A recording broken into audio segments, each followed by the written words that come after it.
Hi guys, and welcome to History for Calm Nights. Tonight we are standing with you in the quiet dark of an ordinary American morning in the 1800s, before alarm clocks, before traffic, before anyone decided that sleep should come in neat modern packages. You are not waking gently, you are surfacing slowly, pulled upward by cold air on your face. The soft shifting of bodies nearby, the distant creak of wood settling. Somewhere outside, an animal moves. Inside, your joints remind you that rest here is never complete. This is the part nobody puts on postcards. You probably will not survive this lifestyle for very long, and that is not sarcasm, that is arithmetic. So before you get comfortable, take a moment to like the video and subscribe, but only if you genuinely enjoy what I do here. And while you are settling in, let me know where you are listening from and what your local time is right now. Now dim the lights. You are awake long before the sun considers helping. Not because you want to be, but because the day insists. In the 1800s, ordinary families in America did not measure mornings by clocks so much as by need. Light mattered, but survival mattered more. You open your eyes into darkness that feels thick and familiar. The room smells faintly of smoke, old wool, damp wood, and bodies that have shared too little space for too many hours. Your breath fogs slightly in the cold air. Even indoors, winter does not ask permission. You lie still for a moment listening. The house speaks quietly when no one interrupts it. Boards contract, a hinge sighs. Something skitters inside the walls, probably a mouse, maybe several. This is not alarming. It is information. You store it away without thinking the way people here learn to do.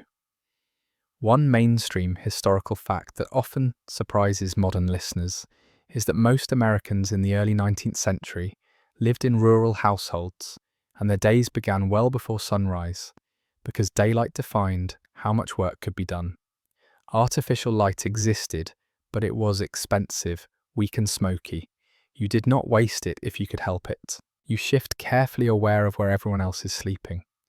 Bodies are arranged by habit, not comfort. Children closer to the warmth. Older relatives tucked inward. Stronger backs turned toward drafts. You feel the straw mattress give slightly under your weight, uneven and lumpy. The kind of bed that does not invite lingering. You do not stretch fully. Stretching wastes heat. Instead, you sit up slowly, letting your spine adjust one joint at a time. There is a dull ache there that never fully leaves, a souvenir from years of lifting, bending, carrying. You are not old, not by local standards. You are simply used. There is a brief moment, just a breath long, when you consider staying down, letting the day begin without you.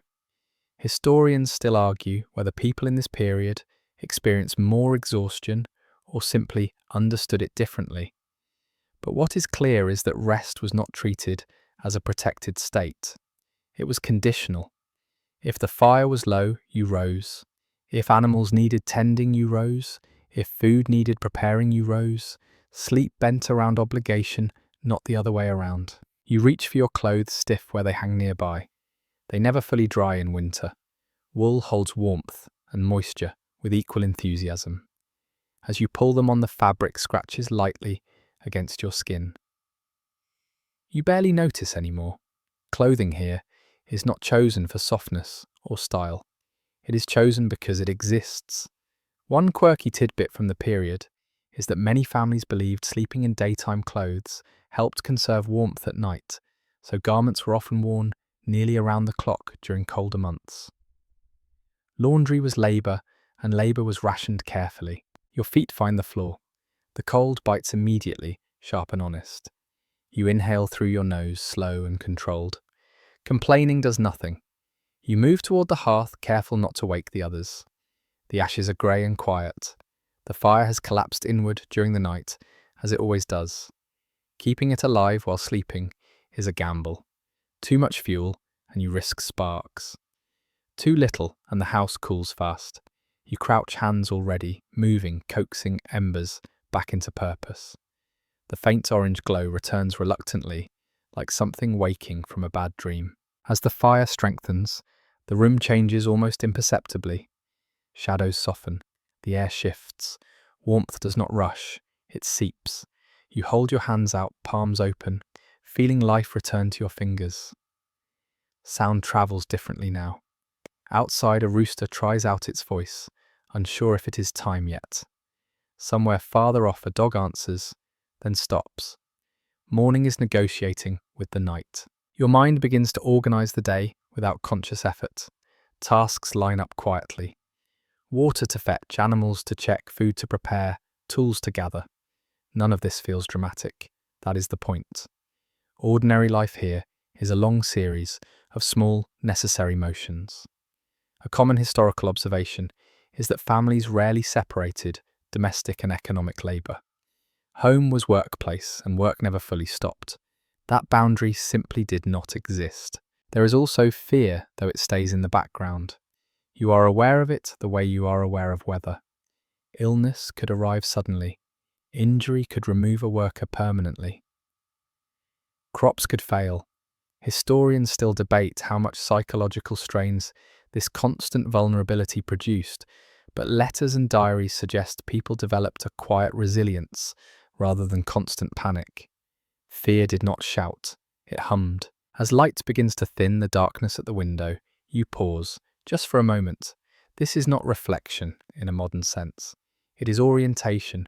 You note the colour of the sky, the sound of the wind, the smell of the room. Everything seems stable enough. You nod almost imperceptibly to no one in particular. The day has permission to begin. Behind you, someone shifts in their sleep. A child sighs. The house breathes. You turn back to the fire, adding one more small piece of wood. Not too much, just enough. There will be time later for larger flames.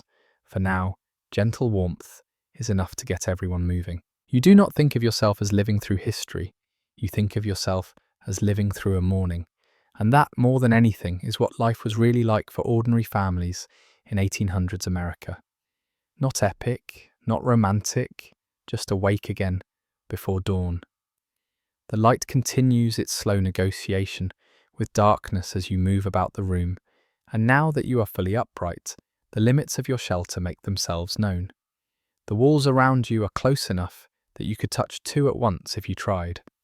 They are rough beneath your fingers, the grain of logs uneven, the gaps packed with clay moss, or whatever else was available when the house went up. This is not architecture meant to impress, it is architecture meant to exist. You feel the cabin before you think about it. The temperature is uneven, warmer near the hearth, cooler near the edges where winter presses patiently. The floor slopes slightly, just enough that you have learned where to place your feet in the dark without stumbling. When the wind shifts, you hear it slip through tiny openings, a soft whistle that reminds you how thin the line is between inside and out. One mainstream historical fact often overlooked is that most early 19th century American homes, especially on the frontier, were built quickly with local materials and minimal insulation. Comfort was secondary to speed. Exposure waited for no one. You glance toward the door. It is solid, heavy, and imperfect. The latch is simple. Locks exist, but many families rely more on habit and distance than hardware. At night, the door feels like protection. In daylight, it feels like a reminder of vulnerability. Wood swells and shrinks with moisture. Hinges loosen. Everything requires attention. You know exactly how hard to push to close it without jarring the frame. That knowledge lives in your hands, not your head. As the fire warms, the cabin releases smells trapped overnight. Smoke that never quite leaves. Dampness from boots drying too slowly.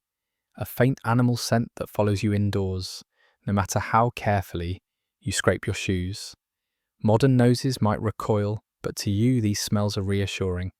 They mean continuity. They mean nothing has gone wrong while you slept. A quirky detail from period accounts mentions that some families deliberately avoided opening windows in winter, not just to preserve heat, but because sudden fresh air was believed to invite illness. Whether or not that belief had merit, it reinforced how sealed these spaces felt for months at a time. You run a hand along the wall as you pass fingers, catching on a rough patch. You make a mental note. Later, when there is time and light, you will smooth it or pack more filler into the gap. Small maintenance never ends. Historians still argue whether the constant need for repair fostered a sense of control or a low-grade exhaustion, but either way it shaped daily rhythm. Nothing here is finished. Everything is temporary. The ceiling hangs low enough that taller visitors have to duck. You barely notice anymore. Smoke stains darken the beams overhead, tracing years of fires lit and tended. There is no chimney in the modern sense, just a crude channel that encourages smoke upward when conditions are right. When they're not, the room fills quickly. Your eyes sting. You blink it away without comment. Clear vision is a luxury you do not expect at all times. You pause near the small window, its glass thick and uneven, distorting the pale light outside. Some homes still use oiled paper instead of glass, especially farther west. Either way, windows are small. Glass is expensive. Heat escapes easily. You lean closer, careful not to brush against the cold surface. Outside, the world looks muted, edges softened by frost. The shelter you are standing in is the only thing separating you from that. Despite its flaws, the cabin carries memory. Scratches mark where furniture has been moved and moved again. A darkened patch on the floor shows where something spilled long ago and was never fully scrubbed out. You know these marks like landmarks. They tell you where to step, where to sit, where to place a bucket without tipping it. Shelter here is not just walls and roof, it is familiarity. Someone coughs softly behind you, a reminder that the air inside is shared and limited. Smoke irritates lungs. Dampness settles into bones. One widely accepted observation among historians is that respiratory problems were common in households that relied on indoor fires for heating and cooking. You do not label it that way. You simply notice who coughs more in winter and who grows thinner by spring. You move a stool closer to the hearth, positioning it precisely. Too close, and it blocks movement. Too far, and it wastes warmth. Every object in this room has been negotiated into place over time. Nothing is random. Even clutter has logic. Tools lean where hands can find them without looking. Pots hang within reach. Blankets are folded in a way that makes them easy to grab quickly, if needed. Shelter is not static, it adapts to the people inside it. There is comfort here, but it is not soft. It is earned. You feel it when the wind howls and the walls hold. You feel it when rain pounds the roof and does not come through. You feel it when night noises stay outside, no matter how close they seem. And yet you are always aware that this comfort can fail. Fire can escape. Roofs can collapse under heavy snow. Floods can find low ground. Historians still debate how often these disasters occurred, compared to how often they were feared, but fear alone shaped behaviour. You think briefly of other houses you have known. Some better, some worse. None perfect. Moving meant rebuilding, adjusting, learning new flaws. The idea of a standardised home does not exist here. Each shelter reflects the hands that built it, the land it stands on, the weather it has endured. Even within the same community, no two are quite alike. As daylight strengthens, the cabin feels smaller, more defined. Shadows retreat into corners. The room reveals itself, fully floors and all. You take one last slow look around before the day pulls you outward. The shelter has done its job for the night. That is enough. You step toward the door, already feeling the shift in temperature as you approach it. Inside and outside are about to trade places in your awareness. You pause with your hand on the latch, grounded by the solid resistance of wood and iron. Thin as it is, this barrier matters. You open it, and the morning rushes in. Cold air spills across the floor as the door opens sharp and clean compared to the layered warmth inside. You step out briefly, just long enough to check the sky and feel the day settle onto your shoulders. Then you return, pulling the door closed with practiced care. The fire calls you back immediately. Everything in this household orbits that small, glowing centre. You kneel and tend the hearth with movements so familiar they barely register as thought. Ash shifts, embers breathe. A new log settles with a quiet crack. Fire here is not entertainment. It is the difference between stiff fingers and useful ones between a warm meal and none at all. One mainstream historical fact that anchors daily life in the 1800s is that nearly every task depended on the management of fire, from cooking and heating to light and sanitation. You are never far from it, and you are never fully relaxed around it either. The smell changes as the fire grows. Smoke thickens briefly, then thins as the draft improves. Your eyes water. You blink slowly, letting them adjust. This is the price of warmth. Chimneys where they exist are crude. Many homes rely on simple flues that work best when the weather cooperates. On still days, smoke lingers stubbornly. You learn to read it, adjusting wood and airflow the way a sailor reads wind. A quirky observation from period journals mentions that some families believed certain types of wood produced healthier smoke than others, favouring fruit trees or hardwoods, not just for heat, but for perceived wellness. You place a kettle near the edge of the hearth, close enough to warm, but not boil too quickly. Timing matters. Too much heat wastes fuel, too little delays everything else. You have learned patience from fire. It refuses to be rushed. The kettle begins its low, tentative murmur. That sound means progress. It means the day is officially underway.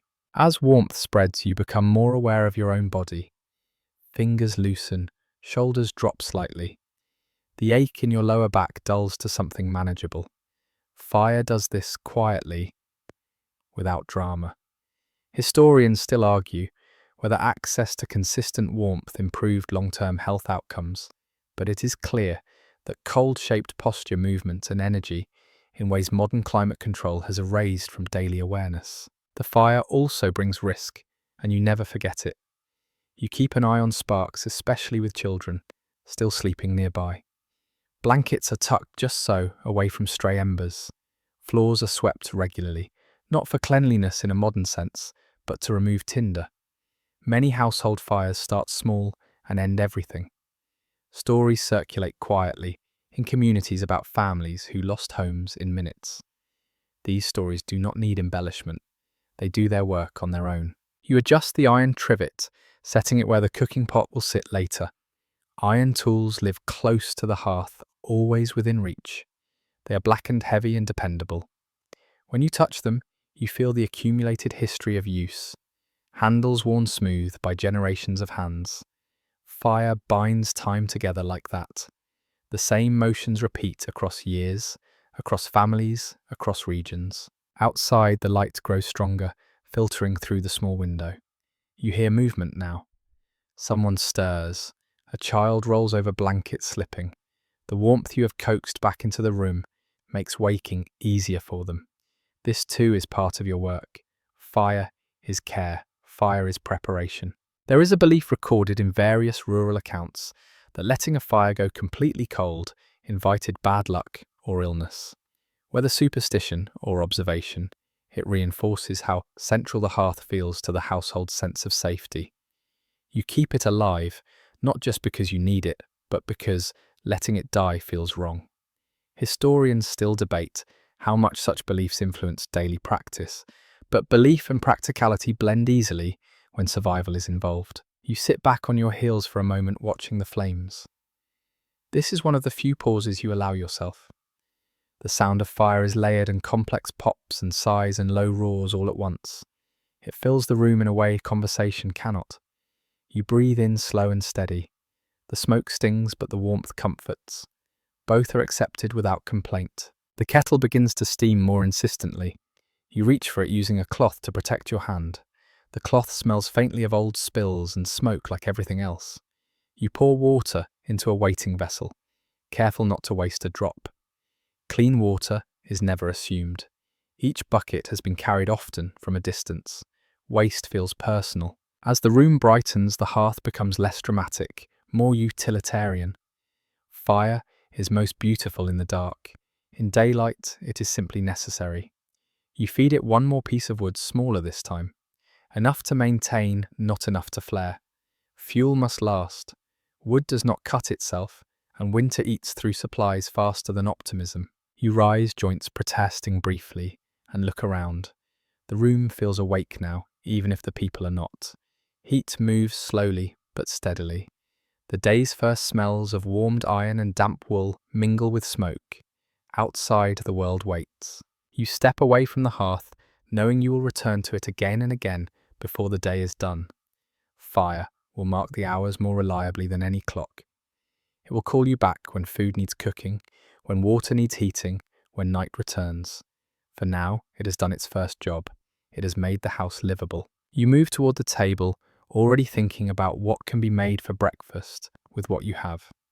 The fire crackles softly behind you, steady and watchful. The table waits where it always does, close enough to the hearth to borrow a little warmth, far enough away to avoid sparks. You set the kettle down and listen as the surface of the water settles, the faint ticking sound marking the shift from fire to use. Morning food is not an event here. It is a calculation. You open a small container and look inside.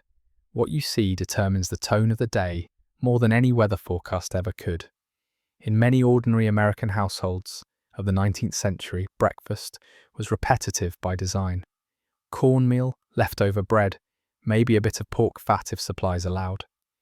One widely accepted historical reality is that variety was rare, especially outside cities. Consistency mattered more than excitement. Familiar food meant predictable energy. You reach for the cornmeal. It smells dry and faintly sweet, ground weeks or months ago, depending on access to a mill. You measure by sight and habit rather than tools. Your hands know what looks right. Too much wastes precious grain. Too little leaves stomachs hollow by mid-morning. You pour slowly stirring water into it with a wooden spoon, worn smooth by years of use. The mixture thickens reluctantly. You keep stirring. Stopping invites lumps, and lumps invite complaints you do not have time for. As the mush warms near the hearth, the smell begins to fill the room. Plain, earthy, comforting in its own way, it signals that the house is waking for real now. Somewhere behind you, a child sits up rubbing sleep from their eyes. The sound of food preparation is more effective than any spoken call. People here wake when usefulness becomes possible.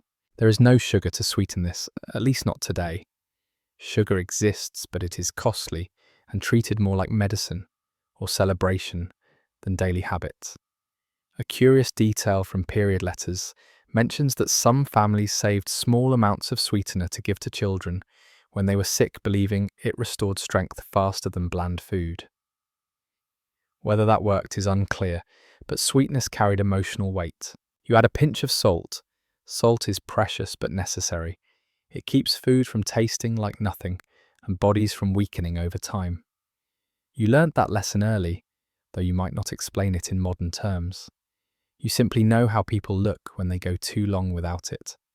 Pale, tired, slow, scholars continue to debate how well ordinary people understood nutrition versus how much they learned through observation and repetition, but experience often filled gaps where theory did not exist. You taste the porridge cautiously blowing on the spoon first. It is hot enough to burn if you rush. You do not rush. Burned mouths ruin mornings. The flavour is exactly what you expected. Not exciting, not disappointing, reliable. You nod once and pull the pot away from the heat. Plates are simple, bowls are chipped, none of it matches. You distribute portions evenly using your eye, rather than any sense of fairness based on age or preference. Working bodies need fuel. Smaller hands get smaller scoops, though sometimes you slip an extra spoonful to someone who looks thinner than last week. These decisions happen quietly, without announcement. As the family gathers, there is little conversation at first. Mornings are for eating, not storytelling. Spoons scrape softly against bowls. Steam rises and fogs the air near the table. Outside, light strengthens, turning frost into sparkle. Inside, the rhythm of chewing sets the pace. Bread from yesterday appears dense and dark. You break it rather than cut it, saving knives for later tasks. A bit of fat is passed around each person, taking only what they need. Excess feels dangerous. Waste feels almost sinful, though the word is not always spoken. It is worth noting that many people today imagine historical breakfasts as hearty feasts, but records from farm families suggest otherwise. Meals were designed to sustain, not indulge. Large meals appeared later in the day when labour was complete, or nearly so. Morning was about readiness. You watch faces as people eat. Someone grimaces slightly at a lump. Someone else eats faster than usual. These details register. They always do. Food is one of the few indicators you have of health and mood. You store the information away for later. When bowls are empty, you collect them quickly. Dishes do not linger. There is work waiting, and clean surfaces matter when space is tight. You rinse everything with warm water, careful not to splash. Water carried in stays, valuable, even after use. The room feels different now. Warmer, louder, awake. The quiet tension of dawn has loosened its grip. Breakfast has done its job. It has turned people from sleepers into workers. You glance once more at the hearth, adjusting the fire slightly as you pass. Food is finished, but heat must continue. Outside, the day is fully present now, and it is time to meet it. You turn from the table toward the corner where clothing waits, draped over pegs, and chair backs never fully put away, because there is no moment when garments are not about to be needed again. Fabric here does not rest. It recovers briefly, then returns to work. As you reach for what you will wear today, you notice immediately how stiff everything feels. Cold does that. Time does that. Repetition does that most of all. You pull on layers without ceremony. Linen closest to the skin wool, over that if the weather demands it. Each piece has a history you can feel. Knees stretched thin, elbows polished smooth, small repairs marching across the fabric like quiet footnotes. One firmly established historical observation is that clothing in the 19th century was expensive relative to income, which meant ordinary families owned far fewer garments than people do today. Each item worked harder and lasted longer by necessity. You tug at a sleeve that no longer sits quite right. It was mended last winter, and the seam pulls slightly when you move your arm. You adjust your motion unconsciously, compensating without thought. This is how bodies and clothing adapt to each other over time. Fashion does not lead here. Function does, dragging style along behind it. As you lace boots or tie worn shoes, the leather creaks softly. Soles are thin in places, thickened in others by patches. You know exactly where water will seep through if you step wrong. That knowledge lives in your feet. A small but telling detail from diaries of the era notes that people often described shoes not by appearance, but by how long they lasted or how well they held up in mud. Footwear was judged by endurance, not elegance. You pull a shawl or jacket around your shoulders, its weight familiar and reassuring. It smells faintly of smoke and weather, the scent of a life lived mostly outdoors. You do not mind. Cleanliness here is not the absence of smell, but the absence of rot. Anything beyond that is a luxury. As others dress, you notice how clothes shape posture. Children grow into garments that once belonged to older siblings. Sleeves are rolled. Hems are let down carefully when there is growth to accommodate. When fabric finally gives up, it does not disappear. It becomes rags, patches, stuffing. Nothing truly leaves the household cycle. Researchers still discuss how this culture of reuse influenced attitudes toward material possessions, but it is clear that waste carried social and moral weight. You smooth your clothing once more, habit than vanity. Appearance matters, but not in the way modern mirrors suggest. You want to look capable, put together enough to signal readiness. Clothing here communicates reliability more than individuality. Tears signal hardship. Excess signals irresponsibility. There is also discomfort you do not acknowledge aloud. Wool itches, seams rub. Damp fabric chills the skin until body heat pushes back. You have learned which irritations can be ignored and which will become problems if left unchecked. Blisters, chafing, frostbite. These are not dramatic concerns. They are practical ones. You glance at hands as you flex them. Skin rough, cracked in places. Nails short, often broken. Gloves exist, but they limit dexterity. You use them sparingly.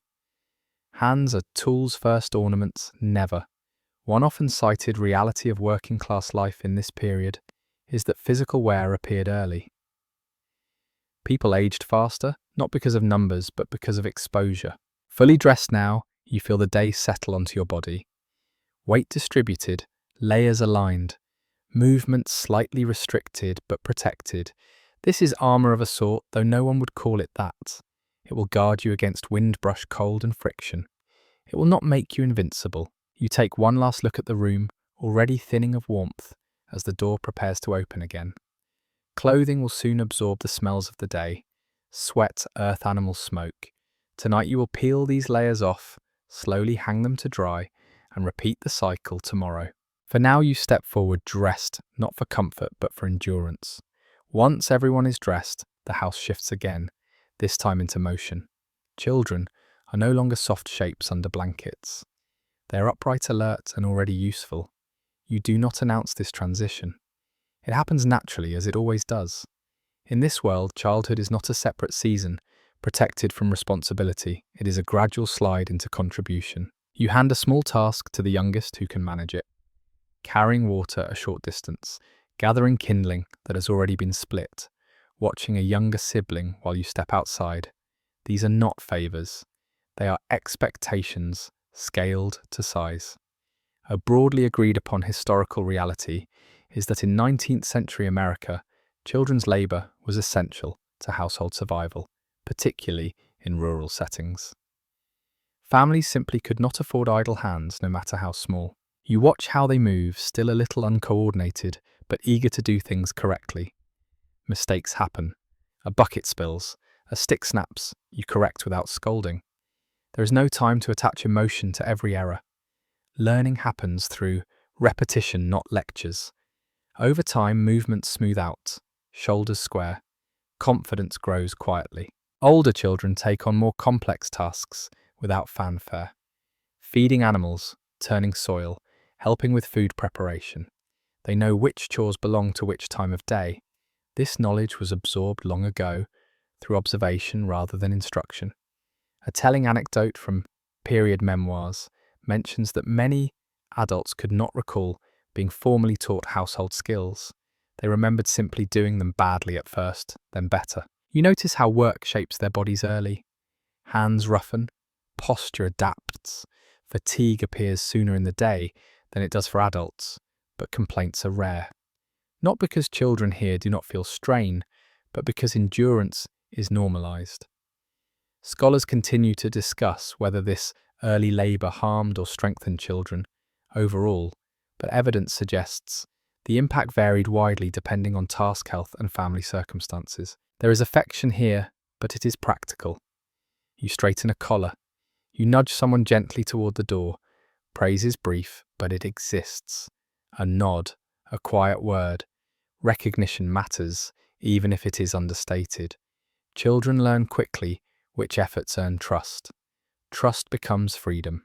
Freedom becomes more responsibility. You are aware, even if you never name it, that childhood here ends unevenly. Some children remain sheltered longer, if families can afford it. Others step into adult roles suddenly due to illness, death, or hardship. There is no universal timetable. Life rearranges people as needed. This flexibility is both strength and burden. As tasks are completed, you keep track without writing anything down. Who finished quickly? Who struggled? Who lingered? These details inform tomorrow's assignments. This is management without titles. Leadership without paperwork. It works because the scale is small and the stakes are immediate. There are moments of levity, though. They are brief. A joke shared while carrying something heavy. A grin exchanged over a small success. Laughter here does not stop work. It threads through it. One charming detail from rural accounts notes that singing while working was common, especially among children, not as performance, but as pacing. Songs helped time repetitive motions and made effort feel lighter. You also know when to send someone back inside. Cold fingers, pale lips, a cough that lingers. Protection exists, but it is conditional. No one is allowed to weaken the group by pushing too far. That line is watched carefully. As the morning advances, children drift outward toward fields, barns, or nearby woods, depending on the season. They move with purpose now, no longer sleepy, no longer tentative. Their footsteps join the larger rhythm of the day. You feel a quiet satisfaction watching them go. Not pride in the modern sense, but relief. The household is functioning. You think briefly of stories from elsewhere. City children in factories, apprenticeships beginning before adolescence. Schooling that exists in pockets but not universally. Historians still debate how widespread formal education truly was during this period. But for many families, learning came second to survival. Reading and arithmetic were valuable, but they had to wait their turn. As the last child steps outside, you pause in the doorway. The house feels emptier, but also lighter. Work has dispersed. Energy flows outward now. You take a breath, filling your lungs with cold air, and prepare to turn to your own tasks. Childhood here is not gentle, but it is not cruel by design either. It is shaped by necessity, trimmed of excess, focused on continuity. Children grow up not because someone tells them to, but because the day requires it. You close the door behind you and step fully into the morning, already thinking about what comes next. As the children scatter into their assigned corners of the morning, your own responsibilities tighten rather than loosen. If you are a woman in this household, the work does not narrow to one task. It spreads, it circles, it fills every gap the moment one appears. There is no clear beginning or end. Domestic labour here behaves like water flowing, wherever it is needed, soaking into everything. You move back inside, already aware of what has not yet been done. Dishes rinsed, but not scrubbed fully. Bedding that needs shaking out once the air warms a little. Clothing that must be checked for new tears before the day's work makes them worse. One widely acknowledged historical reality is that women's labour in 19th century America was largely unpaid, undocumented, and assumed, yet it formed the backbone of household survival. Without it, nothing else functioned. You do not think of this work as invisible, you think of it as constant. The hearth must be managed even after breakfast. The fire needs watching. Ashes need clearing.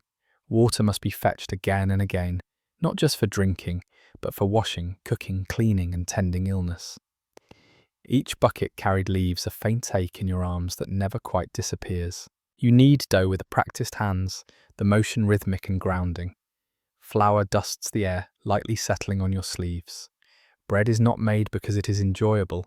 It is made because tomorrow depends on it. As you work, you listen to the sounds outside, to the house itself, to the quiet signals of when something needs attention.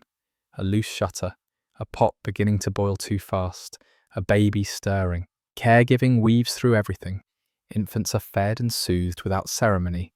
Older relatives are checked on quietly. Illness is managed alongside chores, not instead of them. There is no pause button. Researchers still debate how women balanced emotional labour with physical exhaustion, but personal accounts suggest many simply did not separate the two. Care was another task folded into the day. You step outside briefly to hang damp clothing, choosing a spot where sunlight will reach it longest. Wind matters, shade matters. You have learned to read the sky for these small decisions. A passing cloud can delay drying for hours. Time management here is environmental, not mechanical. As you work, your mind rarely wanders far. There is too much to track. Lists exist, but they live in your head, shifting as circumstances change. If something is forgotten, consequences arrive quickly. Spoiled food, missed signals of sickness, frayed tempers. You learn to prioritize instinctively. There is skill here, though it is rarely named. Cooking over open flame, preserving food safely, making soap, spinning thread, mending fabric so it holds under strain. These are not hobbies, they are technologies. A small but striking detail from household manuals of the period is how much space they devote to efficiency, advising women on how to save steps and energy because fatigue was expected, not avoided. You share space with other women when possible. Neighbours help during births, illness, or harvest. Advice passes quietly without ceremony. Knowledge is communal, shaped by trial and error. Formal training is rare. Learning happens by watching and doing, often while tired. You are aware of how little recognition this work receives beyond the household. Public life belongs elsewhere, but within these walls your labour is felt constantly. Meals appear, clothes hold together, children survive, that is the measure. By mid-morning you realise you have not sat down once. You will eventually, but not yet. There is always one more thing that needs doing before rest feels earned. The idea of leisure as a right does not exist here. Rest is something you take when the work allows it. As you wipe your hands on your apron and glance toward the door, you feel the quiet weight of responsibility settle again. The household runs because someone keeps all its pieces moving. Today, as most days, that someone is you. By the time the sun has fully cleared the tree line, the work that falls most heavily on men begins to assert itself, not as a single task, but as a physical expectation. If you are a man in this household, your value is measured less by words than by output. Strength is assumed, endurance is tested daily. Rest is negotiated only after usefulness is proven. You step into the open air with tools in hand, their weight familiar and oddly comforting. An axe balanced just right, a shovel with a handle shaped by your grip alone. These objects are not owned so much as partnered with. They know your posture, you know their limits. One broadly recognized historical reality is that male identity in 19th century America, especially outside cities, was tightly bound to visible labor. To work was to belong. To falter was to risk more than pride. You take stock of what needs doing without speaking it aloud. Fences sag where frost heaved the ground. Wood piles shrink faster than expected. Soil needs turning, or stones need clearing, or animals need moving. The body does not ask which task you prefer. It simply begins. Muscles warm slowly in the cold air. Breath deepens. Pain settles into familiar places like an old acquaintance. There is satisfaction here, though it is quiet. Swinging an axe produces a rhythm that organizes thought. Each strike lands with a dull, honest sound. Chips scatter. The log resists, then yields. That moment of yielding matters. It proves effort still works. In a world full of variables you cannot control, this one exchange feels reliable. Sweat appears even in winter, dampening fabric beneath layers. You pause to adjust, careful not to chill too quickly. Experience teaches you where the line is between pushing through discomfort and inviting injury. Modern observers sometimes imagine men of this period as endlessly stoic, but letters and medical notes suggest a more nuanced reality. People complained, they rested when possible. They simply could not afford to stop entirely. Injuries are common and rarely dramatic at first. A twisted wrist, a strained back, a cut that stings longer than expected. You wrap it, you adjust your movements, you keep going. Scholars still debate how many long-term disabilities went unrecorded because they were absorbed into daily life rather than named. Pain becomes background noise if it does not fully stop you. There is also pressure you feel without anyone needing to say it. If the crop fails, if the roof leaks, if an animal is lost, eyes will turn toward you, not accusing, but assessing. Masculinity here is not about dominance. It is about reliability under strain. You learn early that anger wastes energy and fear spreads quickly. Calm competence carries weight. You work alongside others when possible. Neighbours help raise barns, clear land, harvest quickly before weather turns. These gatherings are social but not leisurely. Jokes are exchanged between breaths. Advice passes hand to hand. A small but memorable detail from frontier recollections notes that men often compared calluses or scars the way modern people compare stories each mark a quiet credential. There are moments of frustration. Tools break. Soil resists. Animals refuse cooperation. You swear softly not to vent, but to reset. Then you try again. Adaptation matters more than brute force. Those who survive longest learn when to push and when to change approach. As the day wears on, fatigue deepens into something heavier. Not exhaustion exactly, but a steady drain. You feel it in your shoulders, your knees, your grip.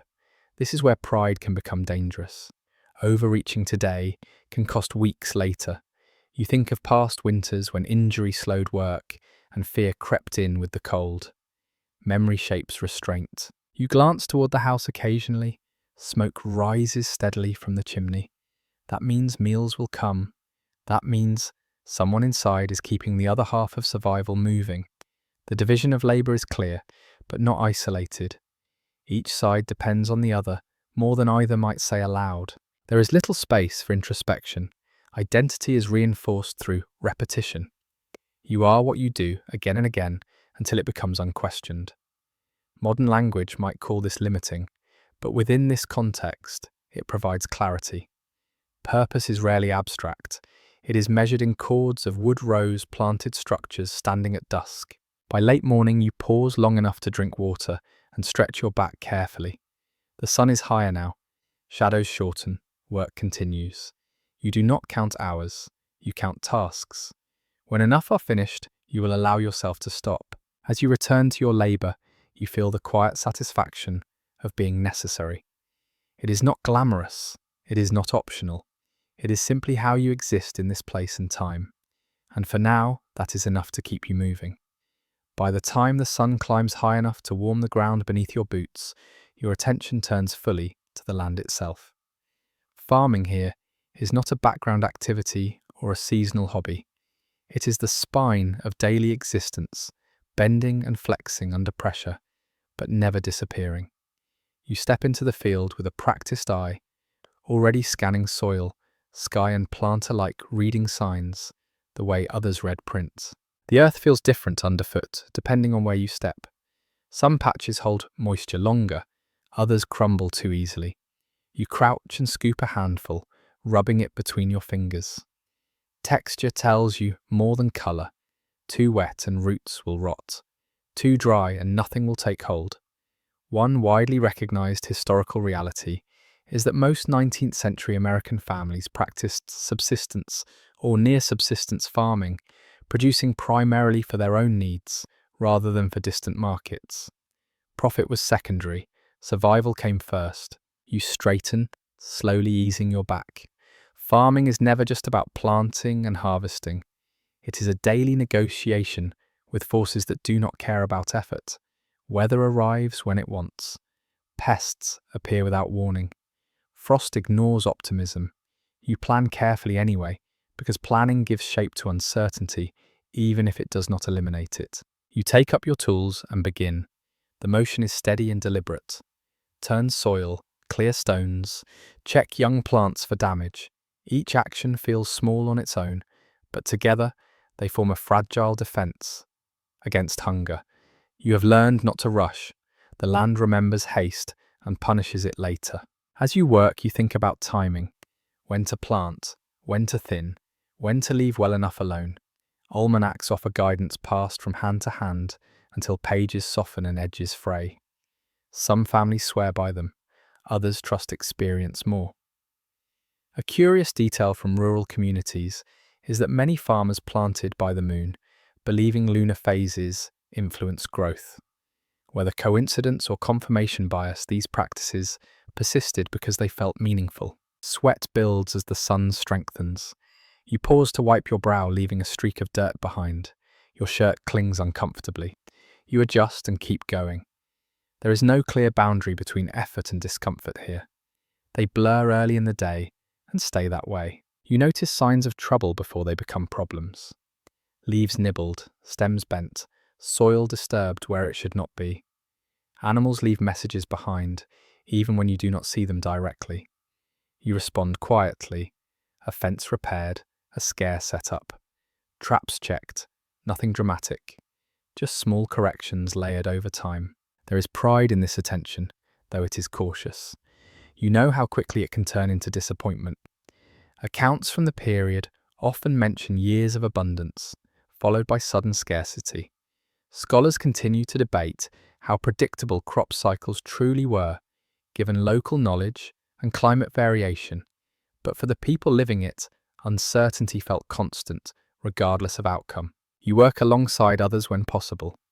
Family members move through nearby rows, each focused on their portion. Conversation happens in fragments between motions. Advice is exchanged without instruction. A gesture, a glance, a quiet suggestion. Cooperation here is efficient rather than sentimental. There are moments when your mind wanders despite yourself. You imagine a season where everything goes right. Rain arrives when needed. Frost stays away. Pests choose someone else's field. You catch yourself and return to the present. Hope is useful, but it must not distract. Midday approaches marked not by a clock, but by hunger and heat. Your movements slow slightly. You drink water sparingly, aware of how far it had to travel to reach you. Waste feels personal. The land does not forgive carelessness, and neither does the body. You straighten again and survey your work. It does not look impressive. Rows are uneven. Patches remain unfinished. But progress exists. That is enough for now. Farming here teaches patience through repetition, not reassurance.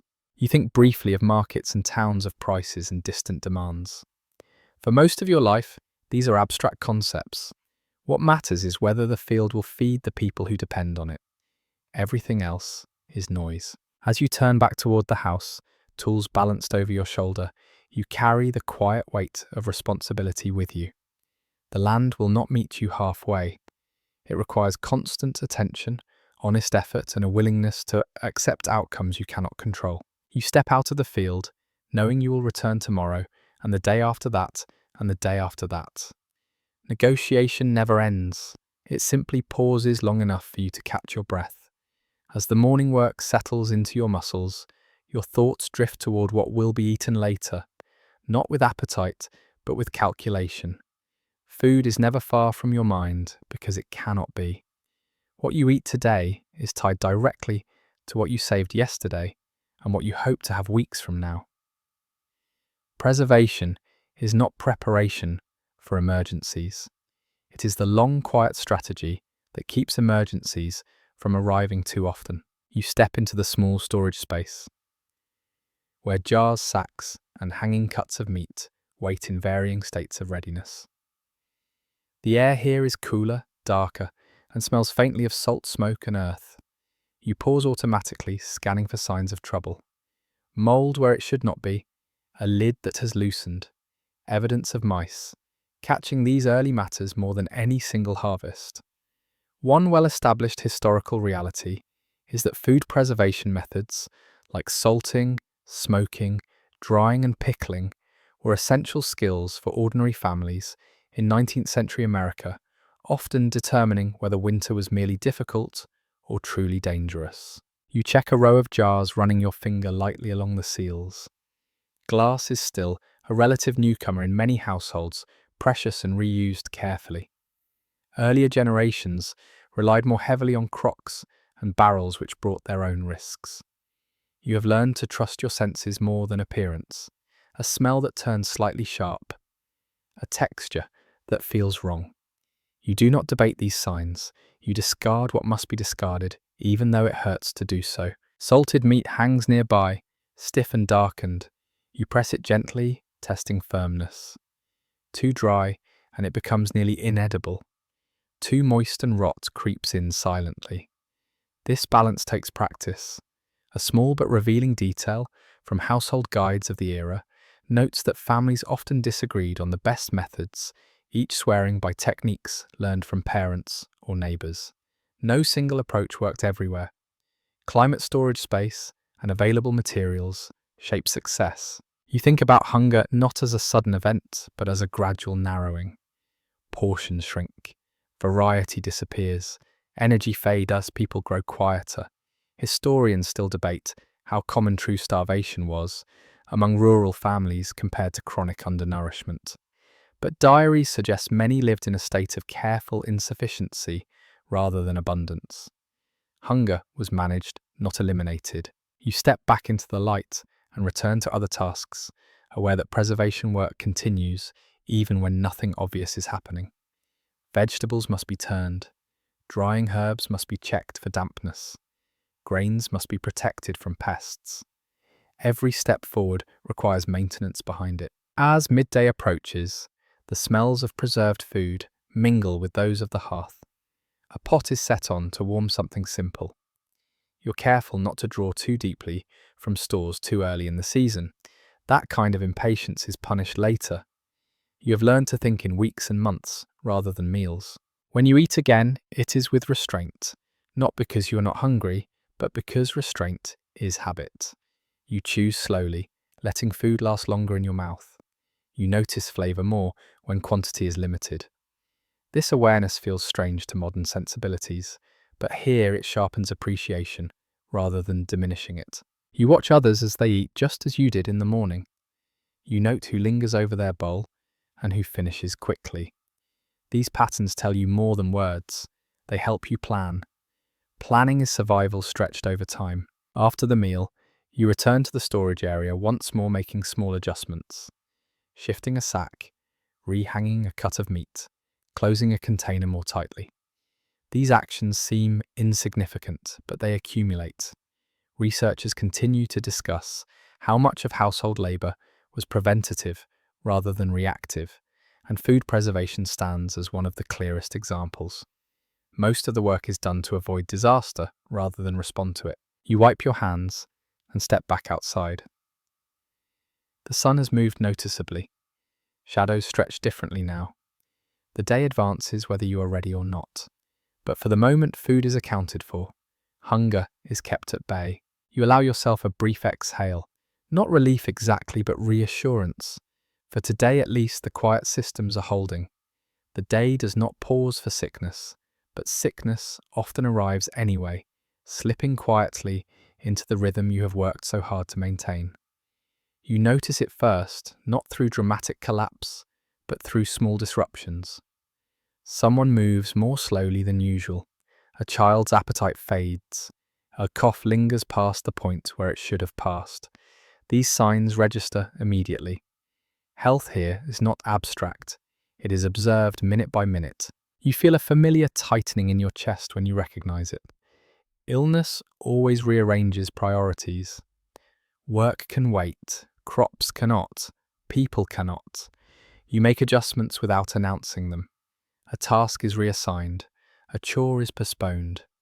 The day bends slightly to accommodate weakness, though it never bends far. Medical knowledge in the modern sense does not guide you. What you have instead is experience, memory, and inherited practice. It is a simple truth of the 19th century that most families treated illness at home, relying on remedies passed down through generations rather than trained physicians, who were scarce, expensive, or mistrusted. You do not see this as a disadvantage. It is simply how care works here. You sit beside the person who looks unwell. Your presence calm and steady. Touch matters. You check skin temperature with the back of your hand. You listen to breathing. You watch eyes. These observations tell you more than words ever could. People do not always describe pain accurately, especially when they are trying not to be a burden. You prepare something warm, broth if you have it, tea made from dried plants gathered months earlier, water boiled carefully because you have learned without knowing the word for it that heat makes it safer. A curious but persistent belief in many households is that warmth itself carries healing power, that cold invites sickness and heat drives it out. Whether that belief is symbolic or practical, it shapes every response you make. As the sick rest, you adjust the room. Drafts are blocked, bedding is rearranged, light is softened. You know how much stimulation helps and how much overwhelms. Children are kept nearby, but quiet. Their energy is contagious, but not always helpful. There is uncertainty threaded through all of this. You cannot see inside the body. You cannot name what is wrong. You can only respond to what you observe. Chroniclers from the period often wrote about illnesses lasting weeks, with no clear cause, sometimes resolving suddenly, sometimes not. Scholars still debate how many of these were infections, nutritional deficiencies, or environmental exposures, but for the people living through them, the distinction offered little comfort. You think about who else in the household has been sick recently. Patterns matter. If several people cough, you worry more. If only one does, you hope it will pass. You adjust interactions accordingly, not isolating in the modern sense, but spacing bodies, slightly encouraging rest where possible. These instincts develop not from theory, but from hard-earned observation. When fever rises, you sit closer. When it breaks, you feel relief that borders on exhaustion. These emotional shifts are intense but contained. Panic does not help. You have seen what panic does. It spreads faster than illness and drains energy needed elsewhere. There are remedies you trust more than others. Poultices for swelling, herbs for digestion, honey for throats. Some of these work. Some likely do nothing. A few might even harm. You use them anyway because doing something feels better than doing nothing, and sometimes that feeling matters. Medical historians continue to discuss how placebo effects may have played a role in recovery, but belief itself is a powerful motivator when options are limited. You also know when to seek outside help. A neighbour with more experience, a midwife, occasionally a doctor if one is within reach. These decisions are not taken lightly. Cost matters, distance matters, reputation matters most of all. You have heard stories of treatments that worsened conditions. Trust is built slowly. As hours pass, the rest of the household adapts. Work slows, meals simplify, noise decreases, illness reshapes the atmosphere of the home, drawing everyone inward. The hearth becomes even more central, now its warmth offering both comfort and vigilance. You keep the fire steady, neither flaring nor fading. You feel the weight of responsibility settle more heavily during these moments. If the sick recover, the household resumes. If they do not, everything changes. This knowledge sits quietly in the back of your mind. You do not dwell on it. Dwelling does not heal. By late afternoon, you see signs that guide your expectations. Colour returning to cheeks, sleep deepening rather than fragmenting. Or sometimes the opposite. Restlessness, confusion. These signals shape what you do next, but they never guarantee outcomes. As evening approaches, you prepare the space for night. Extra blankets, water within reach, a pot set near the fire in case it is needed. You move gently, conserving your own strength. Caretaking is a long game. Burning out helps no one. When darkness finally settles, illness has not disappeared, but it has been managed for the moment. You sit nearby, listening to breathing, letting the quiet stretch. The house feels different now. More fragile, more focused. You know that tomorrow may bring improvement or decline. For now, you accept the uncertainty and remain present in this place and time that is the most reliable medicine you have. When illness lingers beyond a single day, the remedies grow more deliberate. You are no longer reacting moment to moment. You are settling into a pattern of care that balances hope with caution. Medicine here is not a profession so much as a collection of habits, stories, and choices layered over generations. You open a small bundle wrapped in cloth, revealing dried leaves and roots gathered at different times of year. Each has a reputation. Some are meant to calm the stomach, others to ease breathing. A few are used simply because someone once recovered after taking them. A commonly accepted historical understanding is that most ordinary families relied on folk medicine rather than formally trained doctors, especially before the middle of the 19th century. Professional care existed, but it was uneven, costly, and often viewed with suspicion. You measure doses by intuition rather than instruments. A pinch, a handful, a length of root snapped in two. Precision is less important than consistency. You heat water slowly, letting the plant steep until the liquid darkens. The smell fills the room sharp and earthy. Even before it is consumed, it announces intent. Something is being done. You offer the cup gently, not forcing. Forcing leads to resistance. You have learned that cooperation helps more than control. When the sick sip, you watch their face carefully. Too bitter, and it will not be taken again. Too mild, and it feels pointless. You adjust next time. There are remedies you avoid now, even if they were once recommended. Strong purgatives, bleeding, treatments that weaken someone already fragile. Accounts from the era show that families often modified medical advice based on experience, quietly discarding methods that seem to do more harm than good. Researchers still debate how much of this selective practice improved outcomes, but adaptation suggests active judgment rather than blind obedience. You also rely on routine, fresh air when possible, clean bedding when it can be managed. Hydration encouraged steadily. These measures are not dramatic, but they accumulate. You notice when restlessness eases or when sleep deepens. These shifts matter more than any single dose. There is superstition woven through this, whether you admit it or not. Certain days are avoided for starting treatments.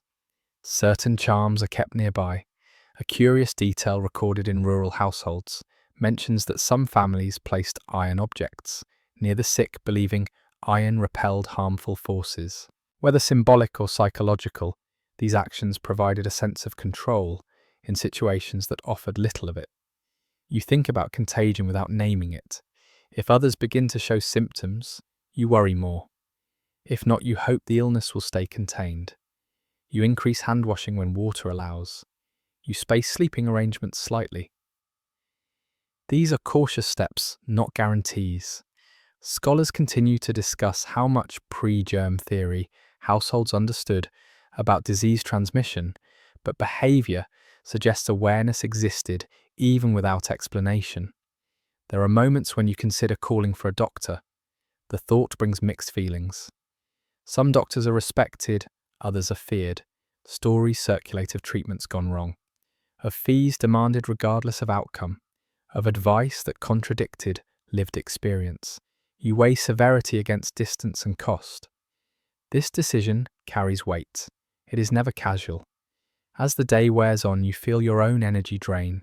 Caretaking requires vigilance. You eat less without noticing. You sit more, but rest less. Your attention stays fixed outward. This kind of focus is exhausting in a quiet way. Letters from the period often describe caretakers falling ill themselves after prolonged nursing. Whether from exposure or fatigue, the pattern repeats, often enough to feel inevitable. You take small steps to protect yourself. A moment by the fire, a cup of warm liquid, a brief stretch of your back. These pauses are not indulgences. They are maintenance. Without them, you would falter. As evening approaches again, you assess progress. Fever lower than yesterday, breathing steadier, or perhaps no change at all. Uncertainty remains the constant companion. Medicine here offers possibilities, not promises. You prepare for night with extra care. Lamps trimmed, water refreshed, remedies within reach. The house settles into a quieter version of itself. Outside, sounds feel sharper now, amplified by your focus inward. You sit beside the sick and tell a simple story, not to distract, but to anchor. Familiar words have weight. They remind the body of continuity. A small but meaningful observation from personal accounts is that storytelling was often used during illness, not as entertainment, but as reassurance that life still followed recognizable patterns. As the person drifts into sleep, you listen for changes in breathing. Slow, even. You match your own breath to it unconsciously. Calm spreads outward from this shared rhythm. You know that recovery, if it comes, will be gradual. Strength returns slowly. Appetite follows later. Full usefulness comes last. You plan for that. Work will remain adjusted for days, sometimes weeks. The household absorbs the impact as best it can. When darkness fully claims the room, you allow yourself a longer pause. The remedies have been given, the environment prepared. Now waiting takes over. Waiting is part of medicine here, whether anyone says so aloud. You lean back slightly, eyes half closed, listening to the fire and the steady breathing beside you. Tonight, at least, the illness is contained. That knowledge does not bring celebration, only quiet relief. In this world, that is often the best outcome available. As night settles again and the house grows still, you are reminded that illness is only one way loss enters this world. Death itself is never far away, not as a sudden intruder, but as a familiar presence that people learn to live beside. You do not speak of it often, but you feel its outline in the way routines are structured and expectations are held loosely. You have known people who were alive one morning and gone by nightfall. Fever that rose too quickly, an injury that would have been survivable elsewhere, a complication during childbirth that no one could undo. In 19th century America, it was widely understood that death occurred at home far more often than in institutions. Most people died in their own beds, surrounded by family rather than professionals. This fact alone shaped how people thought about endings. When death approaches, the household adjusts without panic. There is a quiet recognition in the air, a sense that certain conversations should happen now rather than later. You soften your voice, you slow your movements, you bring water, adjust pillows, hold a hand longer than necessary. These gestures are not rehearsed. They emerge naturally, shaped by experience and observation. You watch, breathing carefully. The pauses grow longer. The chest rises unevenly. There is nothing dramatic about it, just a gradual withdrawal. People often imagine death in the past as loud or violent, but many accounts describe it as subdued, marked more by stillness than struggle. Scholars continue to discuss how familiarity with death influenced emotional expression, but evidence suggests that grief was not absent, only contained. When the moment arrives, there is no announcement. You simply know. The room changes. Sound feels distant. You check for breath once more, even though you're already certain. Touch confirms what your senses have accepted. You sit back slowly. There is work to do, but not yet. Others gather quietly. Children are present unless they are very young. Shielding them entirely is rare. Death here is not hidden. It is explained gently without euphemism. Tears appear, but so does practicality. Someone closes the eyes. Someone straightens the body. These actions are acts of care, not coldness. A small but telling detail from family records notes that mirrors were sometimes covered after a death, reflecting a belief that they unsettled the living or trapped something of the departed. Whether symbolic or emotional, these rituals provided structure when words felt insufficient. The body is washed carefully. Clothing is chosen thoughtfully, often something familiar rather than new. You work slowly with respect. This is not about presentation. It is about dignity. The process takes time, and time is allowed. No one rushes grief here, but no one lets it paralyze the household either. Funeral arrangements are simple for most families. Burial often happens quickly, sometimes within a day, especially in warmer weather. Coffins are basic or homemade. Neighbours help dig graves, offering labour instead of condolences. Food appears quietly brought without request. This communal response is one of the few moments when the burden of survival lifts slightly from a single household. Historians still argue whether constant exposure to death hardened people emotionally or taught them a different kind of resilience. What is clear is that loss did not stop daily life for long. Crops still needed tending, animals still needed care. The dead were honoured, but the living had to continue. Grief settles into routines rather than replacing them. A chair remains empty, a tool goes unused, tasks are redistributed. These absences are felt more sharply than spoken. Over time, they soften, becoming part of the household's shape rather than a wound. You think about your own place in this cycle. You do not dwell on it, but you are aware. Planning for death is part of planning for life here. Wills exist, even if informal. Instructions are shared quietly.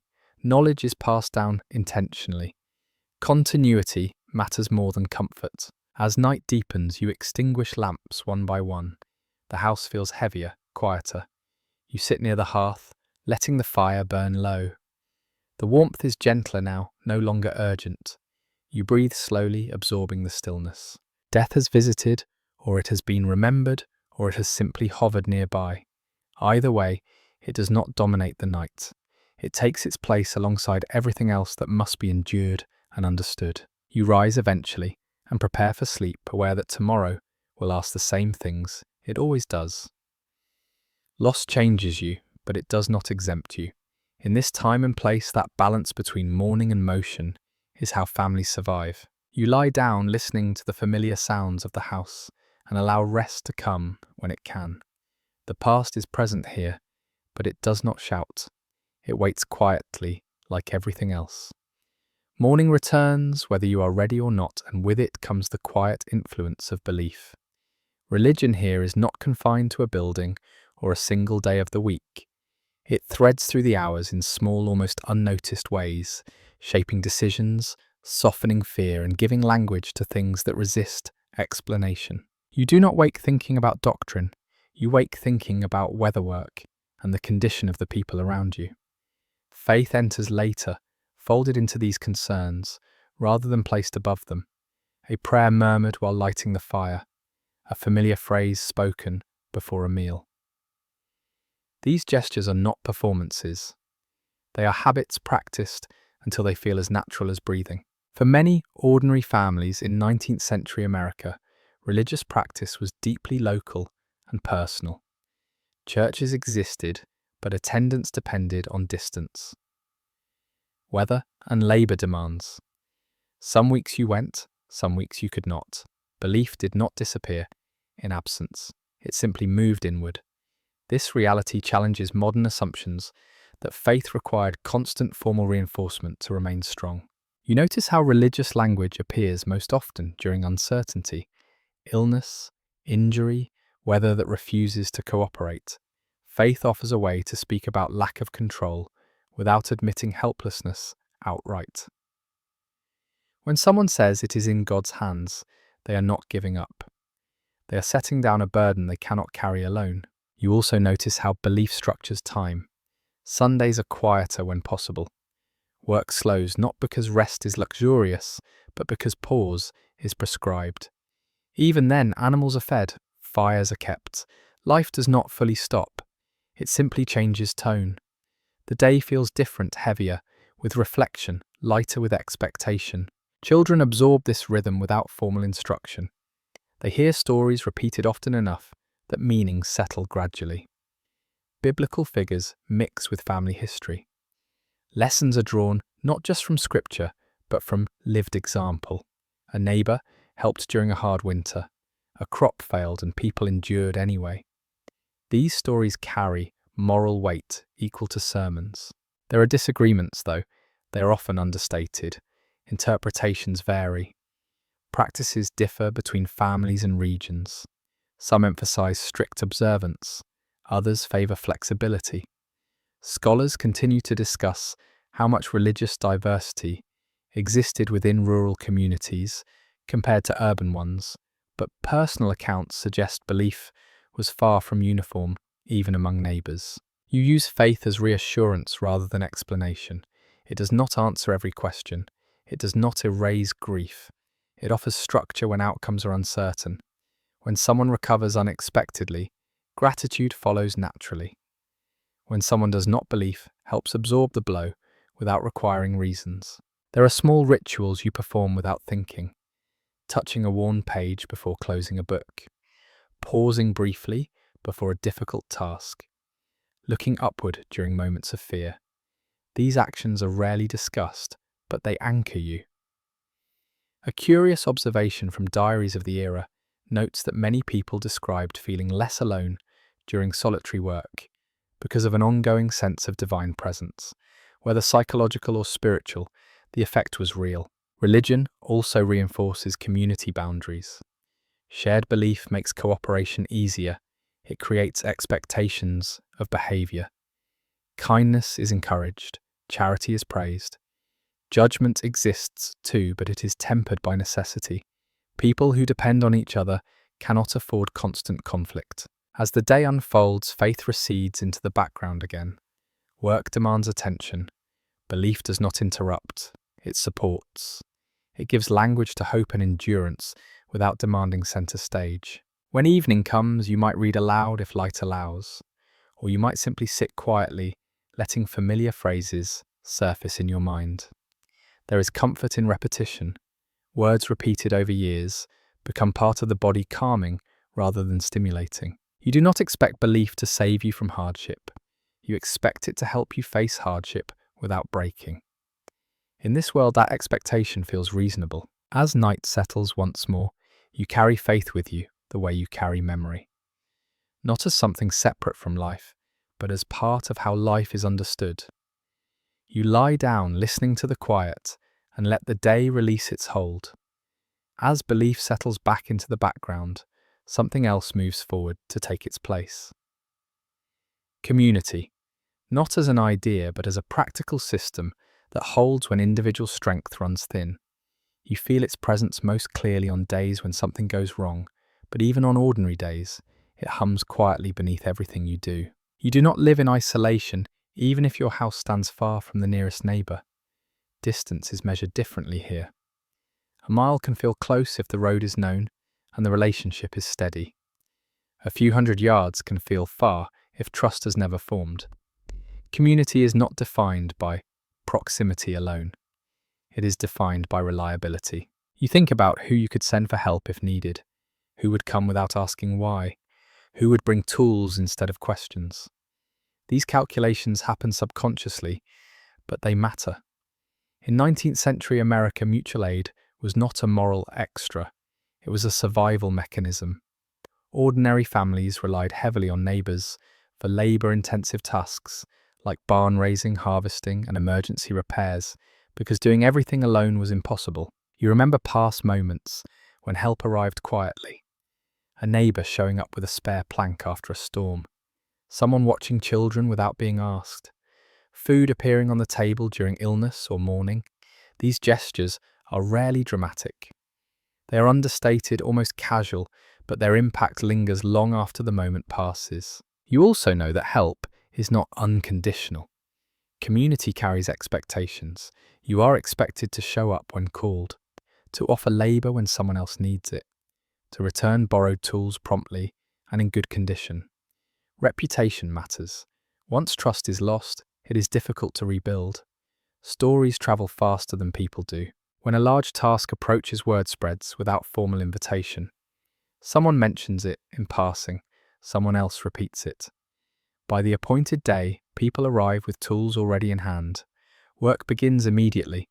Conversation flows around effort rather than replacing it. This efficiency is not cold, it is respectful of everyone's time and energy. There is hierarchy here, but it is fluid. Skill earns authority, experience commands attention. Age matters, but only when paired with competence. You listen closely to those who have survived longer. Their advice carries weight because it has been tested. Disagreements happen, but they are often managed quietly. Open conflict threatens cooperation, and cooperation is too valuable to waste. Tension simmers rather than boils. When it does boil over, the consequences ripple outward, affecting more than just the people involved. Everyone feels it. A small but revealing detail from frontier accounts describes how neighbours often shared tools rather than owning duplicates, creating informal networks of dependence. A broken plough or missing saw could delay work for days if relationships were strained. This reality encouraged diplomacy, even among people who did not particularly like one another. You are also aware of who does not belong. Newcomers are watched carefully at first. Not out of hostility, but caution. Will they contribute? Will they honour agreements? Will they stay? Trust grows through action, not introduction. Over time, shared labour softens suspicion. Community also functions as information exchange. News travels person to person, shaped by tone and interpretation. Warnings about weather, stories of illness, rumours of opportunity. You learn to weigh these reports carefully. Some are reliable, others less so. Still, even imperfect information is better than none. Scholars continue to debate how much communal life buffered stress versus amplified it, but personal accounts suggest both were true. Support reduced isolation, but constant visibility limited privacy. Everyone knew when you struggled. Everyone noticed when you failed to meet expectations. This awareness could motivate or burden depending on circumstance. As the day moves on, you cross paths with neighbours briefly. A nod, a few exchanged words. These small interactions reinforce belonging. You are seen, you are accounted for. That matters more than it sounds. When evening approaches, community does not vanish. It lingers in shared rhythms. Similar meals eaten at similar times. Fires lit in sequence across the landscape. Smoke rising in familiar patterns. Even without gathering, you are aware of others settling in for the night. There is comfort in knowing that if something goes wrong in the dark, someone will notice eventually. Someone will come. This knowledge does not erase danger, but it makes it feel manageable. As you close your door and turn inward again, you carry that reassurance with you. You are responsible for your household, but you are not alone in that responsibility. The network holds as long as everyone keeps their part. You sit by the fire briefly, listening to the quiet, and think about the balance you maintain every day. Independence and interdependence woven together so tightly, they cannot be separated. This is what community looks like here. Not constant togetherness, but constant availability. You let the thoughts settle and prepare for rest, knowing that tomorrow will draw on these connections, again, just as surely as it will draw on your own strength. When the door closes and the sounds of others fade, a different weight settles in. Isolation is not the absence of people entirely. It is the long stretch between encounters, the quiet that lingers after work, ends the hours when your thoughts have too much room to move. You feel it most clearly at night when the fire burns low and the world beyond the walls grows indistinct. You sit alone longer than you would admit. Even in a household full of people, there are pockets of solitude that no one else enters. Tasks pull others away. Sleep claims them earlier. You remain awake listening. The wind threads through trees. An animal moves somewhere beyond sight. The house creaks softly, reminding you how small your shelter really is. For many families in 19th century America, this kind of isolation was an ordinary condition, not a temporary inconvenience. Travel was slow. Communication took time.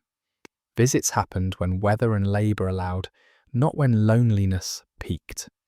Daily life often unfolded within a narrow physical radius, sometimes for years. That constraint shaped the mind as much as the body. You notice how silence amplifies everything else. Minor worries grow louder. Memories surface uninvited. The mind replays mistakes, half conversations, unresolved tensions. There is no easy distraction, no quick escape. You learn over time to manage your thoughts the way you manage fire. Too much attention, and they flare. Too little, and they smoulder. People here develop strategies without naming them. You keep your hands busy. You hum softly while working. You tell yourself familiar stories not for entertainment but for grounding. A brief walk outside, even in the cold, can reset the senses. The stars help. They remind you of scale. A small but evocative detail from personal writings notes that many people found comfort in stargazing during solitary moments, using the night sky as a companion when human presence was scarce. Mental strain does not announce itself clearly. It arrives disguised as fatigue, irritability, or restlessness. You snap at someone without meaning to. You forget small things. You feel heavier than usual when you rise. Contemporary observers did not use modern terms for these states, but letters and journals suggest people were aware of emotional wear, even if they described it differently. Scholars continue to explore whether rural isolation increased rates of melancholy, or whether it fostered self-reliance that buffered emotional distress. Evidence points in both directions. Some people thrived in quiet, finding clarity and purpose. Others struggled deeply, especially during long winters, when movement was restricted and days blurred together. You recognize the warning signs in yourself, when silence feels oppressive rather than peaceful, when sleep comes too easily or not at all. You respond by seeking small connections, a visit justified by borrowed tools, a longer conversation than necessary at the fence line. Even brief social contact can recalibrate your mood. Children feel isolation differently. They feel quiet with imagination, turning chores into games when they can. Adults carry awareness that imagination alone cannot solve everything.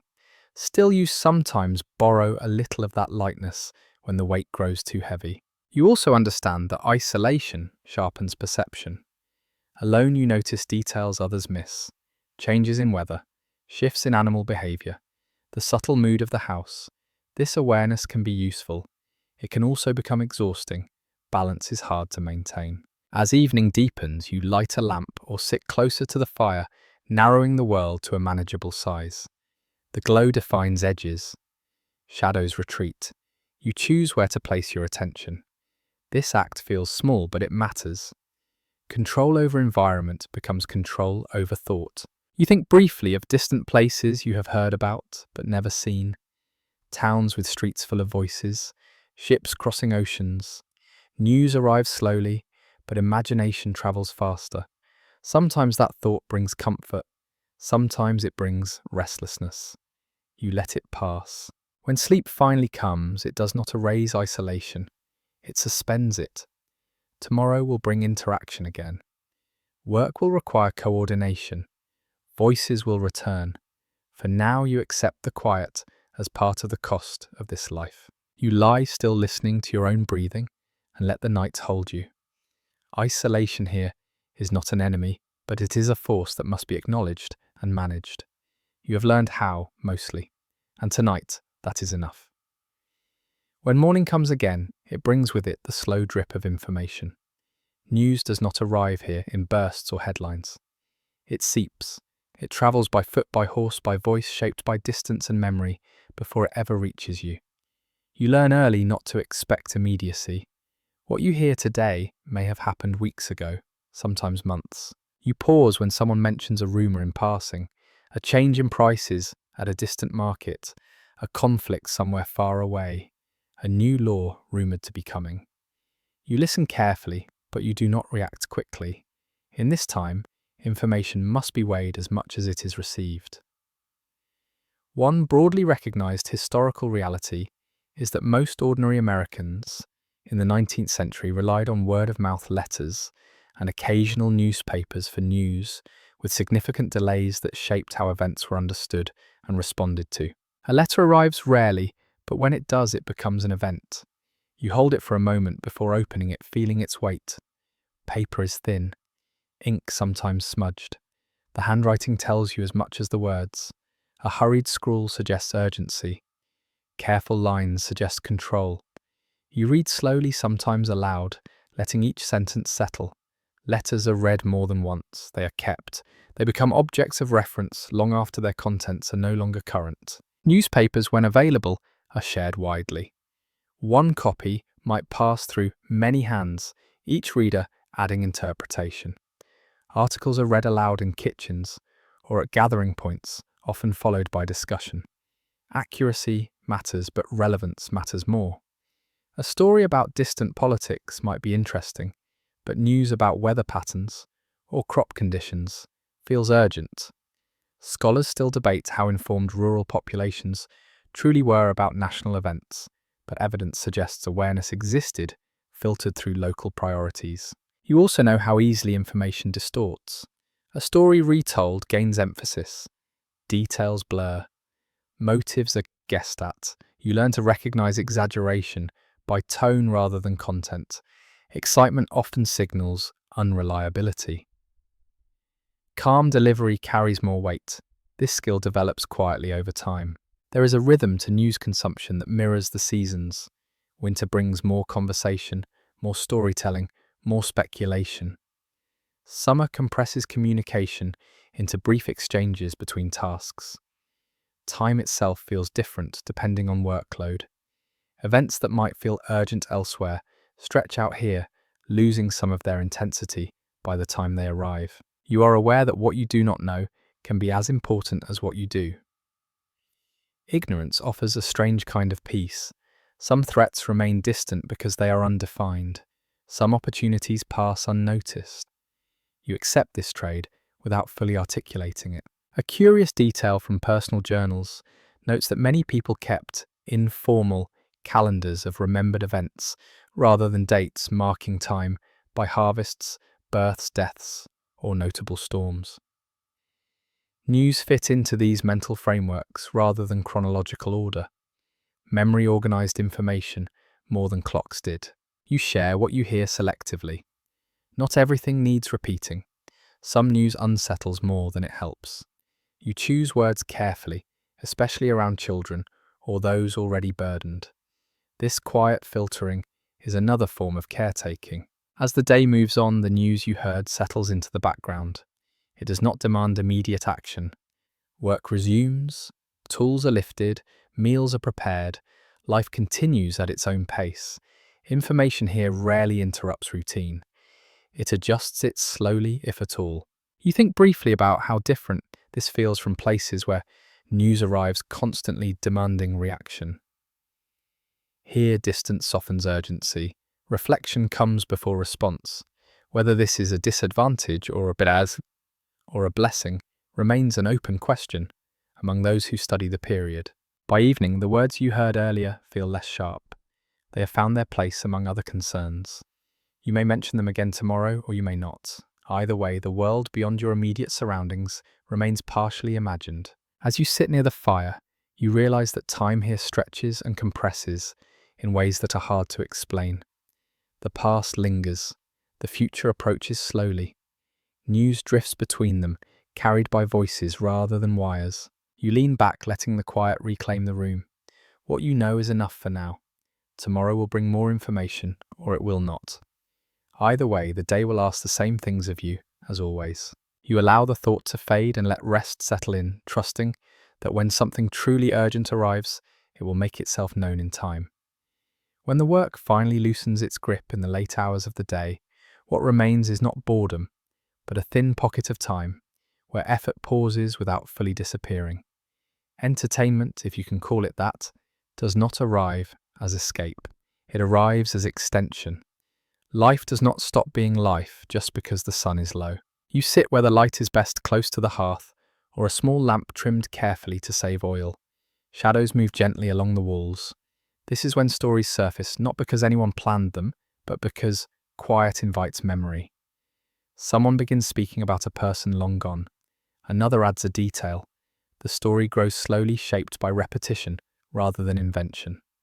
These shared recollections serve a purpose. They reinforce belonging. They remind everyone who they are connected to. In many ordinary households of 19th century America, leisure did not involve leaving home or seeking novelty. It was woven into the fabric of daily life, often taking the form of conversation music or simple games played by firelight. This reality challenges modern assumptions that people require distraction to feel rested. Rest here comes from familiarity, not stimulation. Music appears if someone knows how to make it.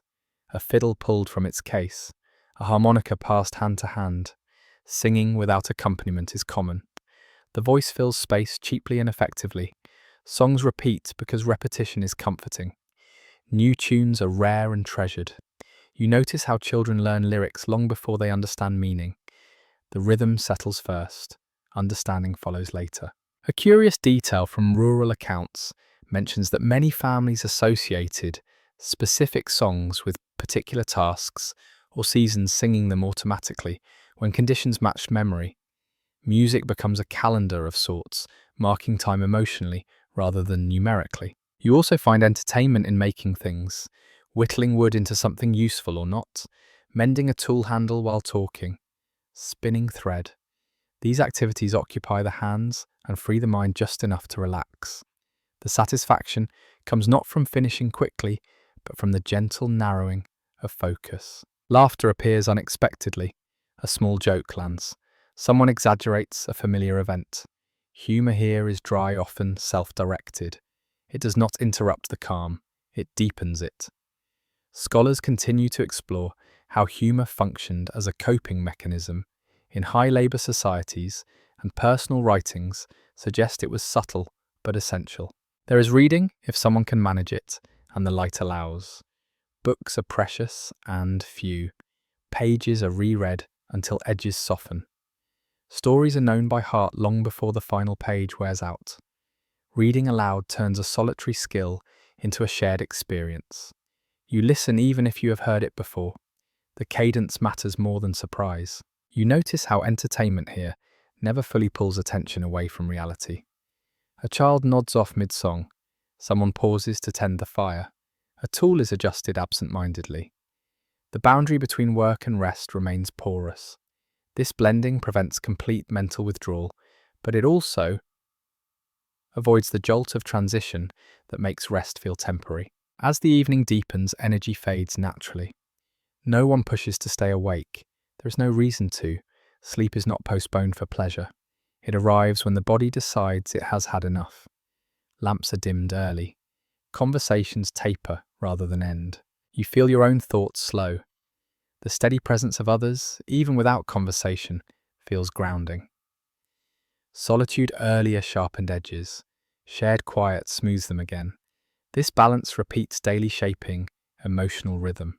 Before rising to prepare for sleep, you glance around the room. Everyone is closer now, drawn inward by heat and darkness. Faces soften in firelight. The day's effort releases its hold gradually. Entertainment here does not distract you from life. It settles you back into it. It reminds you that survival includes moments of shared ease, however brief. You carry that feeling with you as you stand stretched carefully and move toward rest. The night closes in gently, and you let it knowing that tomorrow will demand effort again. But for now, the world is small, warm and enough. When talk fades and people drift towards sleep, your thoughts turn briefly to money, not because it is visible, but because it is mostly absent. Currency exists in this world, of course, but it rarely passes through your hands. Life is conducted through exchange obligation and memory far more often than through coins. You think about what you owe and what is owed to you. Not in numbers, but in favours, help given during harvest. Tools lent and returned, time spent watching someone else's children. These balances are kept carefully, though rarely written down. In many ordinary households of 19th century America, cash was scarce, especially in rural areas, and bartering or informal credit systems formed the backbone of daily economic life. Trust functioned as currency, and reputation backed it. When money does appear, it carries weight. A coin feels heavy in your palm, not because of metal, but because of what it represents. It might mean travel, or supplies you cannot make yourself, or debt finally settled. You do not spend it lightly. You turn it over once, maybe twice, before putting it away somewhere safe and slightly inconvenient to reach. Easy access invites poor decisions. Prices are known, but they are flexible. They shift by season, by scarcity, by relationship. A neighbour might charge less because you helped them last year. A merchant might extend credit because your family has a history of paying eventually. This elasticity keeps the system functioning, but it also introduces anxiety.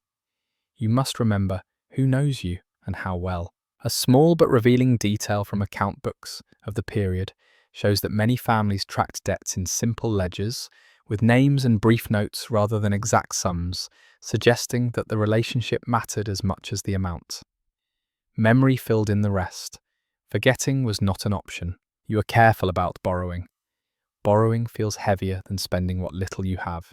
It creates an invisible thread between you and someone else, one that tugs quietly until it is resolved. Still, borrowing happens. Emergencies demand it. Illness stretches resources. You accept help when you must and commit yourself to repaying it in whatever form you can manage. You also extend credit when asked, weighing the request carefully. Can they be trusted? Will repayment come in work rather than goods? Does refusing create tension you cannot afford? These decisions are rarely simple. Scholars continue to debate how stable these informal economies truly were, but they persisted because alternatives were limited and cooperation was necessary. Children learn this system early without formal explanation. They see exchanges happen. They hear conversations soften or sharpen, depending on obligation. They absorb the idea that fairness is contextual, not fixed. What is fair today may not be fair tomorrow if circumstances change. You think briefly of taxes, distant and abstract. They exist, but they are not part of daily thought unless collection time approaches. When they do appear, they feel intrusive, disconnected from the rhythms of household survival. Resistance is quiet, often passive. Compliance is calculated. As the night deepens, money recedes again. It is not something you can act on now. What matters more is that tomorrow's work continues the slow exchange that keeps everything moving. Labour today becomes food later. Help now becomes help returned. You settle back, letting the idea of balance rest where it belongs. Not on paper, not in a purse, but in the shared understanding that survival here is collective even when it feels solitary. Sleep comes more easily once you stop counting what cannot be counted precisely. The quiet economy hums along beneath the surface, steady for now, asking nothing of you until morning. When the need to travel arises, it does not feel adventurous. It feels disruptive. Leaving home means interrupting systems that rely on your presence, even briefly. Still, distance must sometimes be crossed. Supplies run out. News demands confirmation. Obligations pull you outward, whether you welcome them or not. You prepare carefully, knowing that movement here is slow and uncertain. Roads exist, but they are more suggestion than promise. Mud thickens after rain. Ruts harden into bone-jarring grooves. In many parts of 19th century America, travel overland averaged only a few miles per hour, and that pace shaped how people understood distance. What looks close on a map can take an entire day to reach. You pack lightly, choosing items that serve multiple purposes. Food that keeps, tools that might be needed, clothing that can handle sudden weather shifts. There is no room for excess. Every added pound will make itself known before the journey ends. As you set out, the landscape unfolds slowly. Fields give way to woods. Familiar landmarks mark progress. A bent tree, a creek crossing. These become reference points more reliable than written directions. You count distance by effort rather than miles. Fatigue tells you more than signs. Travel is rarely solitary if it can be avoided. Companionship offers safety and efficiency. Conversation helps pass time and keeps alertness sharp. When alone, your senses widen. You listen more closely. You watch shadows. Isolation on the road feels sharper than isolation at home. A curious detail from travellers' accounts describes how people often planned journeys to align with known stopping points, not inns necessarily, but homes of acquaintances or reliable strangers. Hospitality networks mattered. A night's shelter could mean the difference between discomfort and danger. You remain aware of risk. Injury far from home carries greater consequence. Illness away from familiar care feels heavier. You adjust your pace accordingly, conserving strength. Scholars continue to debate how much travel shaped regional identity, but it is clear that limited mobility reinforced local attachment. The world felt larger because it was harder to move through. As you approach your destination, anticipation mixes with relief. Arrival matters. You are greeted, questioned, assessed. Your presence brings news whether you intend it or not. Exchanges happen quickly. Supplies change hands. Information updates. Time presses. You do not linger longer than necessary. The return journey feels different. Home pulls more strongly now. Each familiar landmark brings reassurance. Fatigue deepens, but so does motivation. You think about what you will say when you arrive, what needs adjusting, what must be done immediately. When you finally step back into your own space, the house feels smaller and more precious. Absence sharpens appreciation. You unpack slowly, noting what travelled well and what did not. Lessons are learned for next time. Travel here does not shrink the world quickly. It stretches it carefully, reminding you how much effort each connection requires. You settle back into routine with a quiet sense of accomplishment, knowing that movement, though rare, keeps life from closing in entirely. When you are home again and the dust of travel has settled, authority makes itself felt in small, uneven ways. Law here is not a distant abstraction. It arrives wearing familiar faces shaped by local custom more than written code. You understand rules not because you have read them, but because you have lived within their boundaries long enough to sense where they are enforced and where they are quietly ignored. You know who carries influence in your area, the justice of the peace, the sheriff, if one exists, nearby, the landowner whose opinion carries weight even without official title. These figures are not omnipresent. They appear when needed and sometimes when not. In much of 19th century America, especially outside cities, formal law enforcement was sparse, and community norms often filled the gaps left by limited institutional reach. When disputes arise, they are handled first among the people involved. A fence line disagreement, a borrowed item returned damaged, an animal straying where it should not. You try to resolve these matters quietly, because escalation costs time and trust. Only when private negotiation fails does outside authority enter the picture. Even then, outcomes are unpredictable. You feel this unpredictability keenly. Law is not always consistent. Enforcement varies depending on relationships, reputation, and circumstance. A respected neighbour might receive leniency, a newcomer might not. This unevenness frustrates, but it is also expected. Scholars still debate whether this flexibility strengthened communities by encouraging compromise or weakened them by fostering inequality. Both realities coexist. You are careful with your behaviour in public spaces. Words spoken at gatherings travel farther than intended. Actions are noticed. Memory functions as record keeping. Once something is known, it is rarely forgotten. This awareness shapes how you carry yourself, encouraging restraint over confrontation. There are moments when authority feels intrusive: tax collection, jury duty, militia obligations. These demands pull you away from work that feels more urgent. Compliance is often pragmatic rather than enthusiastic. Resistance when it happens is subtle. Delays, excuses, quiet avoidance. Open defiance carries consequences few can afford. A small but telling detail from local court records shows that many cases revolved around property boundaries and debts rather than violent crime, suggesting that law here was more about maintaining order than punishing harm. You see this reflected in daily life. Stability matters more than justice in the abstract. You teach children these boundaries indirectly. You warn them which paths to avoid, which behaviours draw attention, which adults must be treated with extra care. This instruction is rarely framed as obedience. It is framed as wisdom. Knowing how to move within systems matters as much as knowing the systems exist. As evening approaches, law recedes again. It does not sit by the hearth or eat at the table. It waits on the edges, ready to assert itself when something breaks. Most days you prefer it that way. You settle into the quieter certainty of routine, aware that authority will surface again when needed.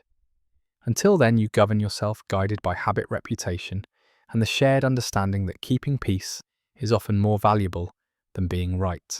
You let the thought fade and return to the small, manageable world within your walls, where rules are clearer and consequences immediate. For tonight at least, that is enough. Even when law fades into the background, difference does not. Status follows you quietly, shaping how the world responds before you ever speak.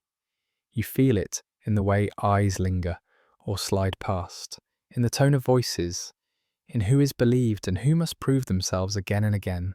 Life here is not uniform, even among people doing similar work under the same sky.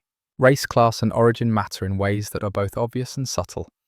In 19th century America, daily experience diverged sharply, depending on who you were perceived to be, regardless of how hard you worked or how carefully you lived. This is not always spoken aloud, but it is understood. Opportunity does not distribute itself evenly. It follows lines drawn long before you arrived. You notice how certain people move more freely. They speak without weighing every word. They expect fairness as a starting point rather than a possibility. Others carry caution in their posture. They measure risk differently. They plan for resistance as well as labour. These habits are learned early and reinforced constantly. If you belong to a favoured group, you may not notice these distinctions at first. They appear normal, invisible. It is only when something goes wrong that contrast sharpens.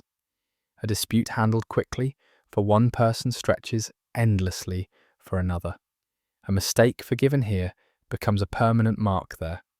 Scholars still debate how consciously people of the time recognized these inequalities, but the patterns repeat too consistently to be accidental. You see it in access to land. Ownership brings stability and leverage. Renting or squatting brings vulnerability. A fence line dispute carries different consequences depending on whose land is questioned. Paper matters more for some than others. Names carry weight. Familiar surnames open doors quietly. You also see difference in education. Some children are expected to learn letters and numbers. Others are expected to learn obedience and endurance. Schooling exists unevenly shaped by location, resources, and belief.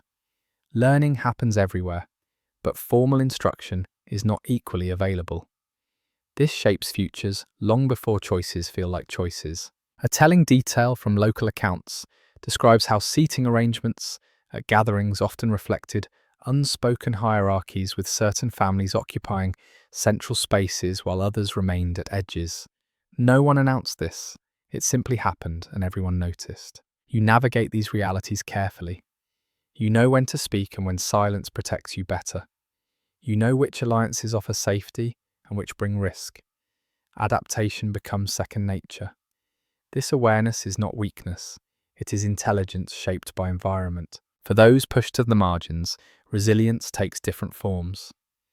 Community tightens inward, skills diversify, caution sharpens, survival strategies grow more complex.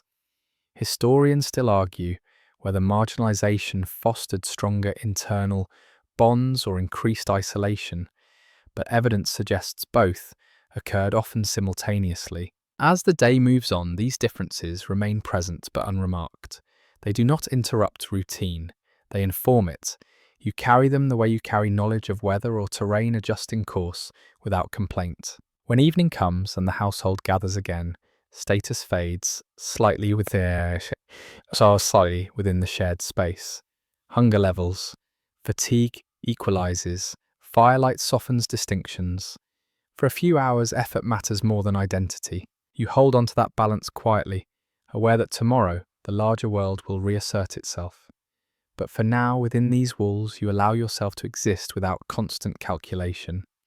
You let the day close gently, knowing that navigating inequality is part of the work, even if it is never written on any list.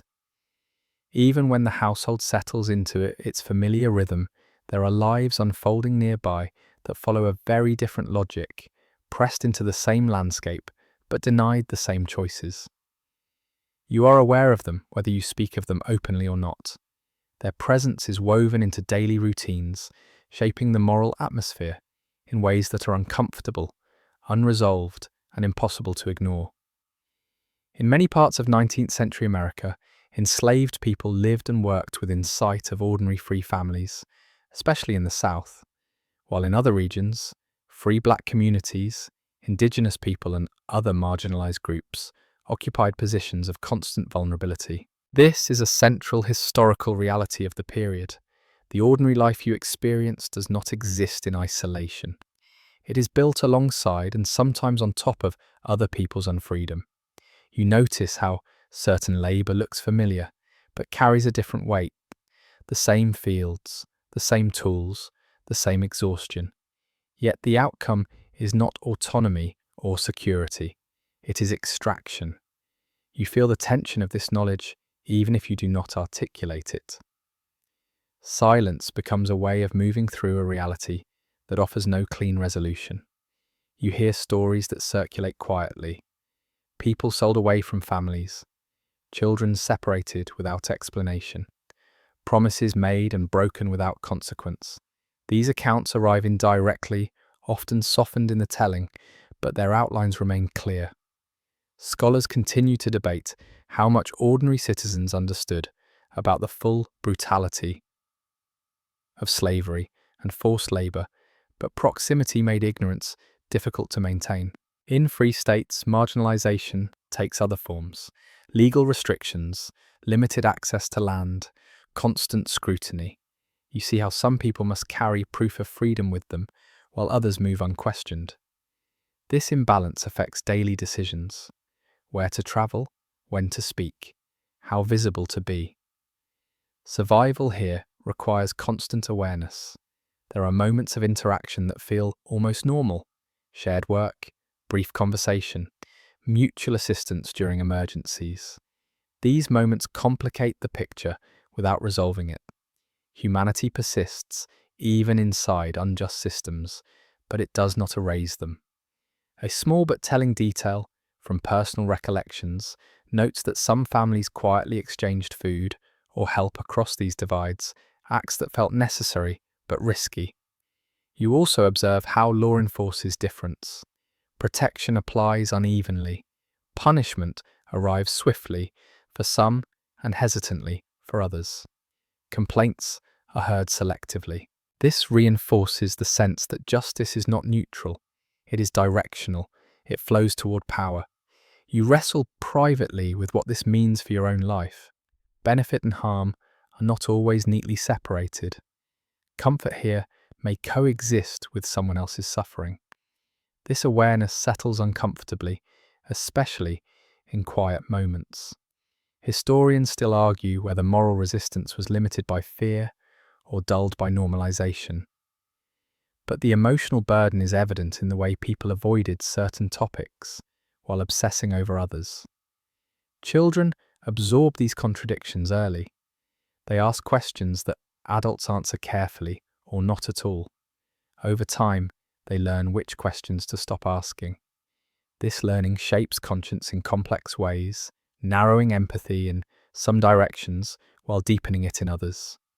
As evening approaches, the presence of these parallel lives does not vanish. It lingers at the edges of thought like a sound just beyond hearing. You may not act on it today. You may not know how, but awareness itself becomes part of the historical record, carried forward in choices made and avoided. You return to the hearth and focus on immediate tasks. Food must be prepared. Fire must be tended. The household requires attention. Life insists on continuation, even when moral clarity feels out of reach.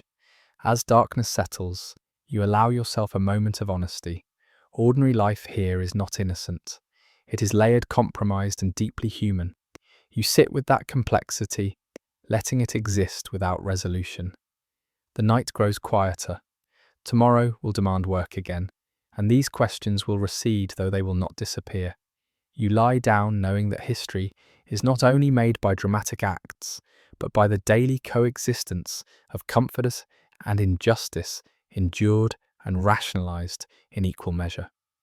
As the year turns, you begin to feel time not as a straight line, but as a tightening and loosening cycle that never truly rests. Seasons are not background scenery here.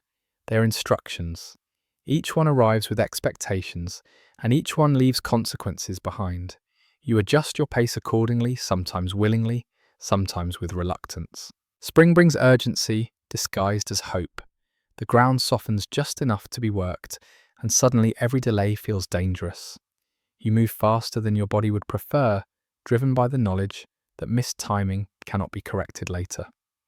One widely acknowledged historical reality is that agricultural families in 19th century America organized nearly every aspect of life around seasonal labor demands, because planting windows were narrow and unforgiving. You feel that pressure in your chest as clearly as hunger. Summer is not relief, it is endurance. Days stretch long and rest becomes something you earn only after exhaustion has already arrived. Heat changes how you move. Work begins earlier and ends later, bending around the sun's intensity. You drink water carefully, aware of how much effort went into bringing it near. Skin darkens, muscles harden, fatigue becomes constant rather than acute. Autumn carries a different weight. Harvest brings satisfaction, but also fear. You rush to gather what the land offers before frost decides otherwise. Every full basket feels like reassurance. Every spoiled patch feels personal. You work with intensity, sharpened by memory of past winters.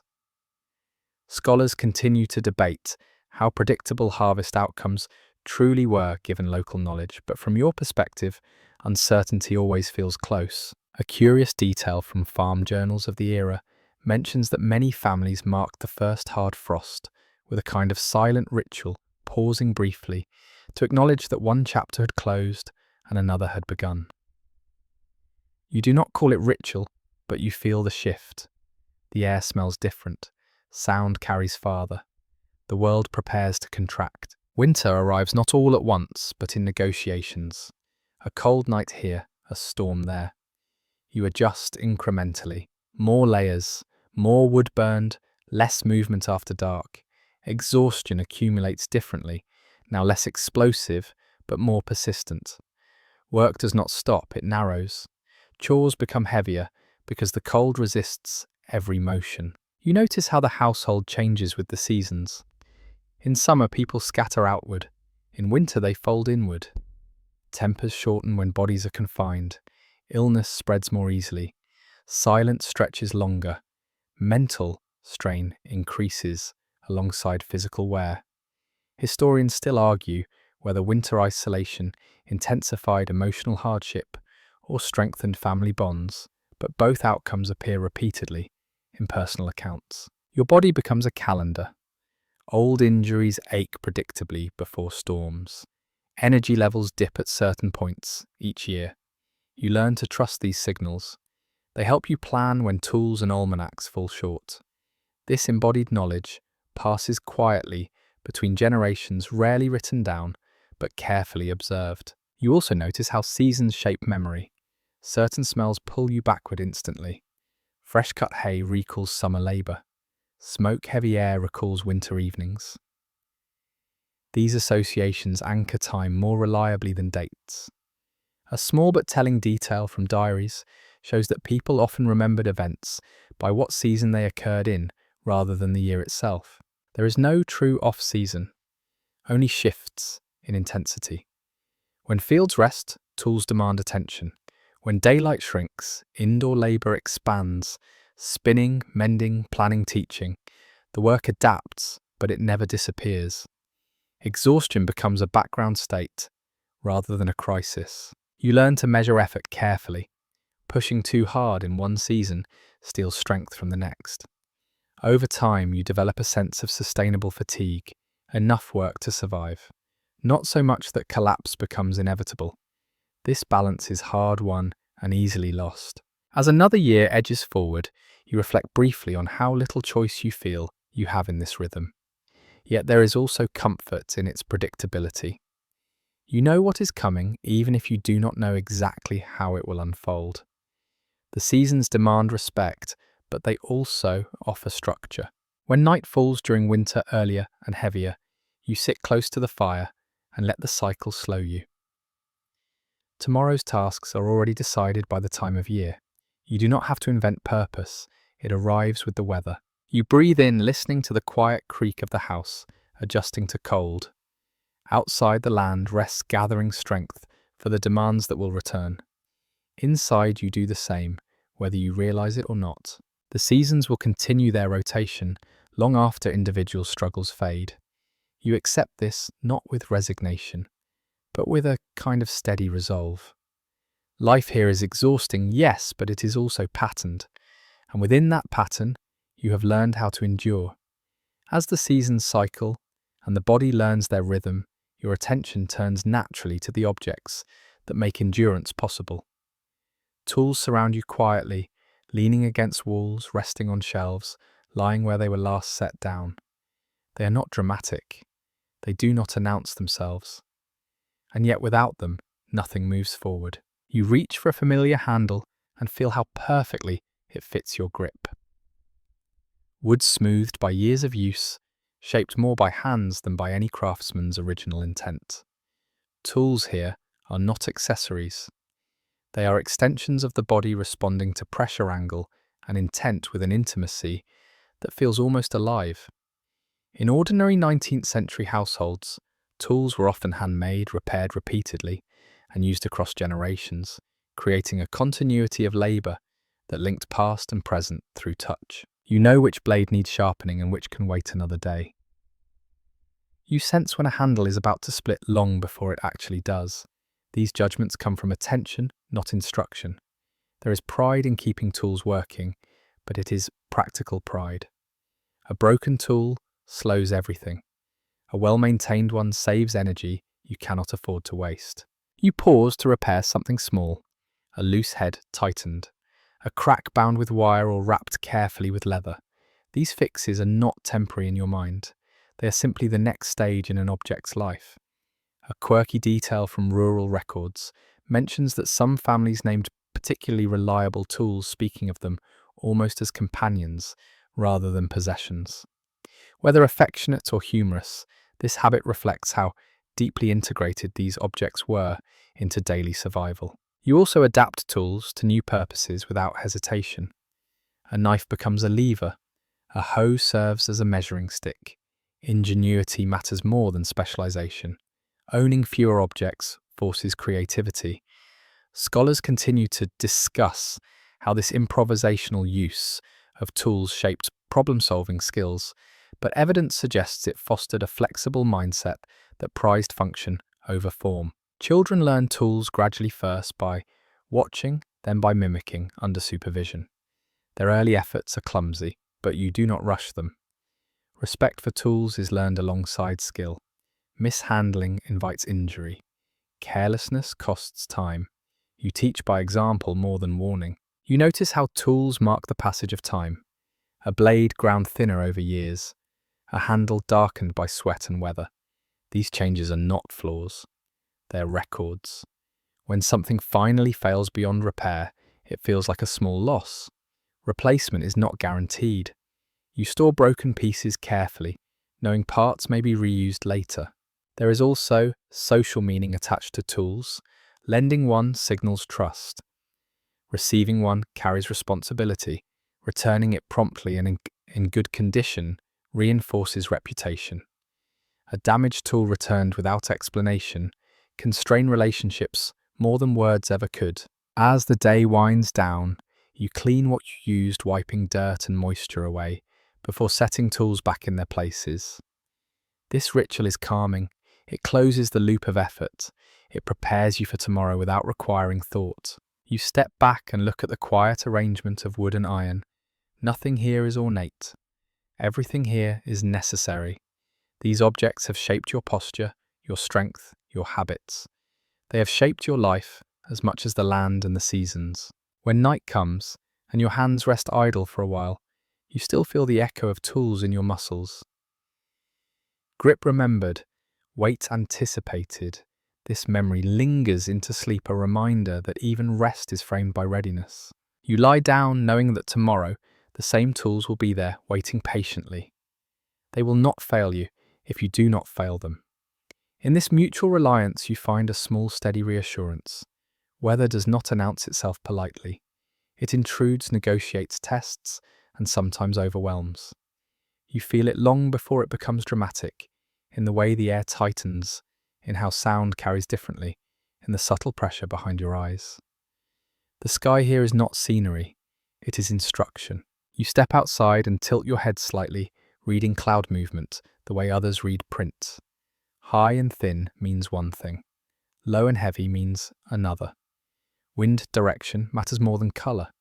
A shift in smell can warn you of rain hours before it arrives.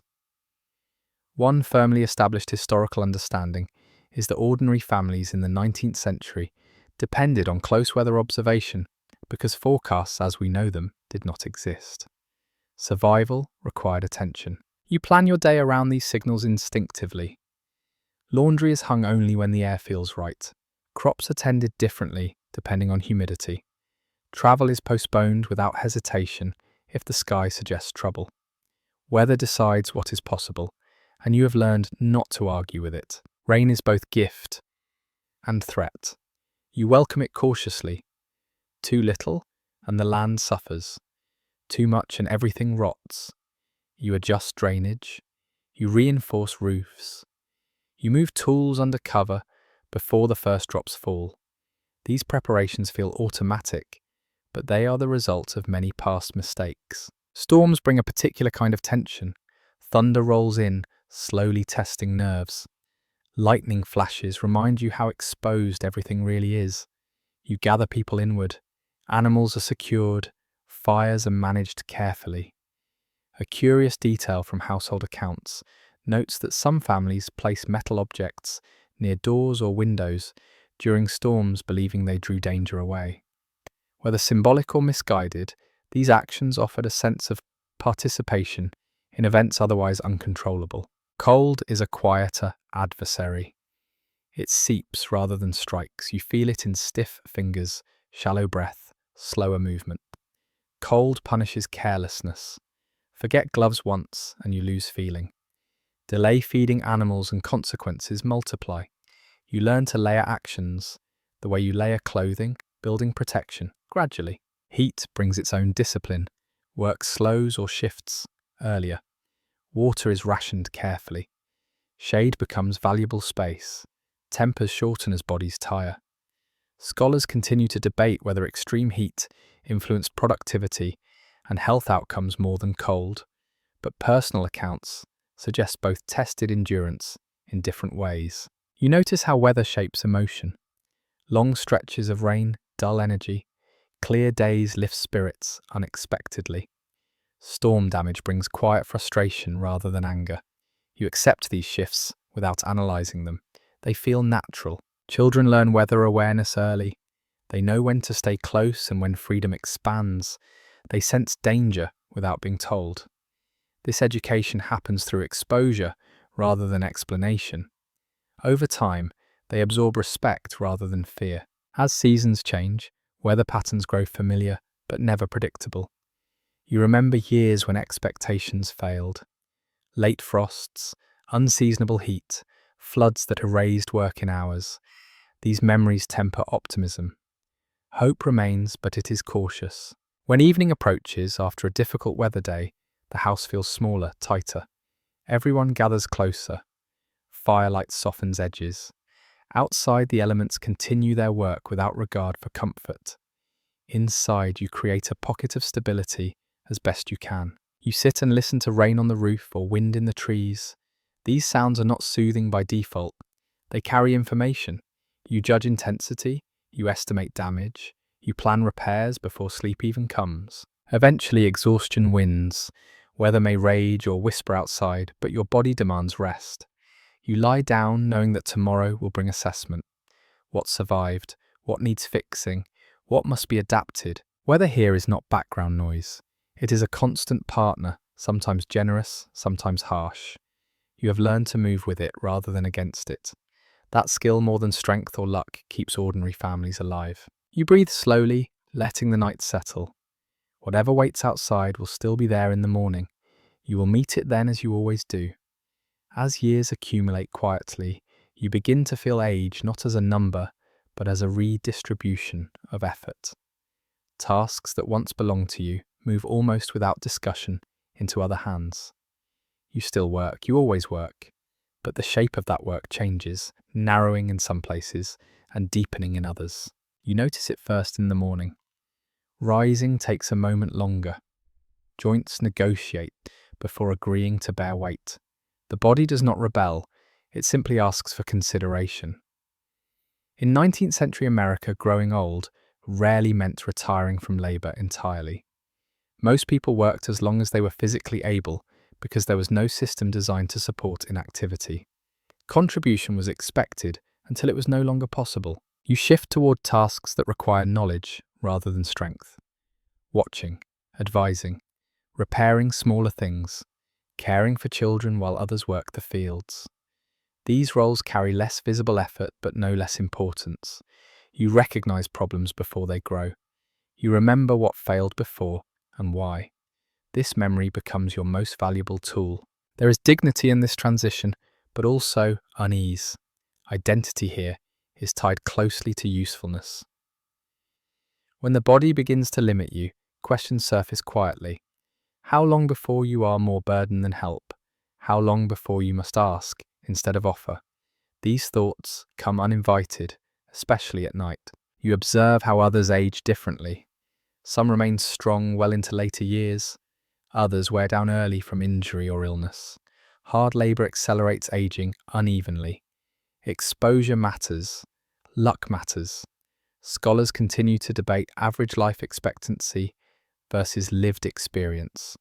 But what you see around you is variation, not uniform decline. You also notice how the household adjusts around aging members. Chores are reassigned subtly. Expectations soften without being announced. No one says you are done.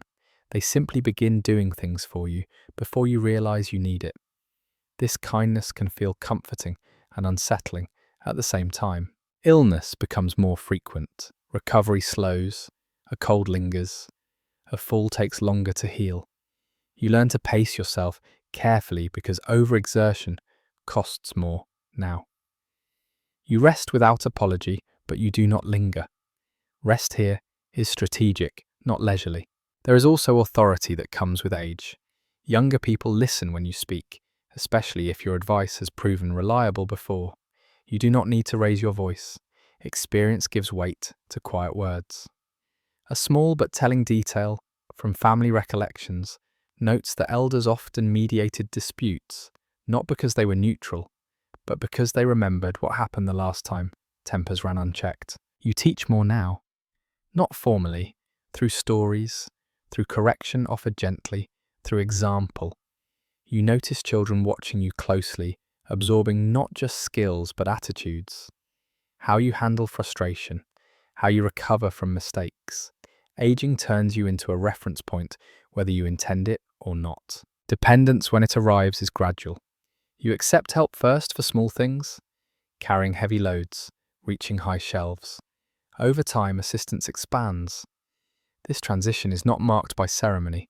It simply happens layered over daily life until it feels normal. There is fear beneath this, though it is rarely spoken. Fear of being useless. Fear of being left behind, mentally or physically. Fear of outliving your place. These anxieties surface most clearly when someone else grows old faster than expected. You watch carefully. You learn what to avoid if you can. Yet there is also relief. The urgency that once drove every day softens slightly. You are no longer proving yourself. You have proven yourself already. Survival now depends on continuity rather than expansion. That shift brings a different kind of calm. You spend more time near the hearth, more time observing weather rather than fighting it, more time noticing small changes, a new crack in the wall, a tool wearing thin, a child's confidence growing. These details matter because they tell you where attention will be needed next. As evening comes, you allow yourself to sit without guilt. You listen to the house breathe. You feel the quiet satisfaction of having endured. Not conquered, endured. In this place and time, endurance is achievement enough. You lie down, aware that tomorrow will ask less of your strength and more of your judgment. You are ready for that. You have been preparing for it without realizing, year by year, task by task. Sleep arrives with a different texture now, lighter, interrupted, but it carries a sense of earned rest. You let it come, knowing that even as your role shifts, you still belong within the pattern that holds the household together. Growing old here does not mean stepping away from life. It means becoming woven deeper into it, quieter, but no less essential. You drift into sleep with that thought steady and reassuring. As your role shifts and the years settle into your bones, your mind begins to wander forward more often than it used to. Not in grand plans, but in quiet imaginings. What might come next? What might be different? Hope here is not loud or cinematic. It is cautious, shaped by experience, and often kept private. You hear about change before you see it. A new tool someone tried farther down the road.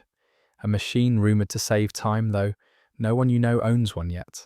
A letter from a relative who moved west and claims the land is richer there. In the 19th century, many ordinary families lived with a steady undercurrent of expectation that life might improve, even if improvement arrived slowly and unevenly. This belief sustained effort when evidence was thin. You imagine small shifts first, less back-breaking labour, more reliable harvests, children learning skills that spare them some of the hardships you endured. These thoughts surface while you work uninvited, but persistent.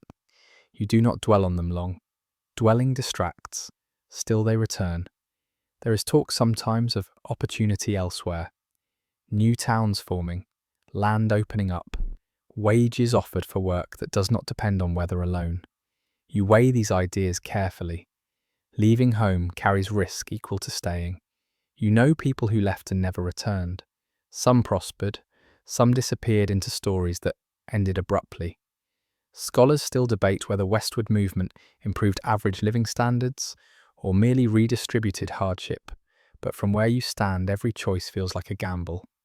You also hear about education, expanding in some places, schools lasting longer into the year, more children learning to read, the idea feels hopeful and slightly unsettling. Knowledge promises options, but options disrupt patterns that have kept families alive. You want better for the next generation, but you also want continuity. Balancing those desires is harder than it sounds. A curious detail from personal letters of the era reveals that many parents encourage children to dream beyond the household, while simultaneously fearing the loss of labour and closeness such dreams implied. You feel that tension yourself. Pride and worry coexist easily. You think about progress cautiously. New tools sometimes fail. New methods sometimes backfire. Tradition exists not because people resist change blindly, but because survival has taught them which risks are survivable and which are not. Still, stagnation carries its own dangers. You know this too. You've seen what happens when adaptation stops. When you allow yourself to imagine the future, it often looks surprisingly modest. A house that leaks less. Winters that feel shorter because preparation improves. Illnesses that no longer carry the same fear. You do not dream of ease, you dream of manageability. You share some of these hopes quietly, often disguised as advice. Telling a younger person to try something slightly different. Encouraging a child to practice letters even when tired. Suggesting a new planting method while pretending it was someone else's idea. Influence travels more easily when it does not announce itself. There is also fear bound up in imagining the future, fear that change will arrive too quickly, fear that the skills you value will become irrelevant, fear that community will thin as people scatter. These anxieties surface most clearly when you hear of inventions or policies decided far away. You have little control over those forces, but they may shape your life regardless. You notice how hope behaves differently at different ages. Younger people lean toward possibility. Older people lean toward caution. Both perspectives matter. The household needs energy and restraint in equal measure. You try to embody that balance, offering encouragement without illusion. As evening approaches, your thoughts drift back to the present. The fire needs tending. Supper needs preparing. Tomorrow will bring familiar demands. The future does not replace the day in front of you. It simply shadows it. You sit quietly, listening to others talk about what might come. Their voices carry excitement and uncertainty. You do not correct them. Letting hope stretch its legs is not dangerous in itself. It becomes dangerous only when it replaces preparation. When night deepens, you allow yourself for one last private imagining, a moment where effort eases slightly, where the next generation carries less weight. You do not need to see it yourself. Knowing it might exist is enough. You settle back feeling the familiar pull of rest.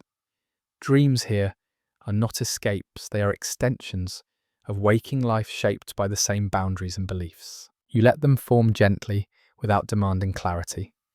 Tomorrow will arrive as it always does, asking for work, attention, and endurance. But somewhere beneath that certainty, a quieter thought persists. That life, however slowly, does change, and that change handled carefully might bend in a kinder direction.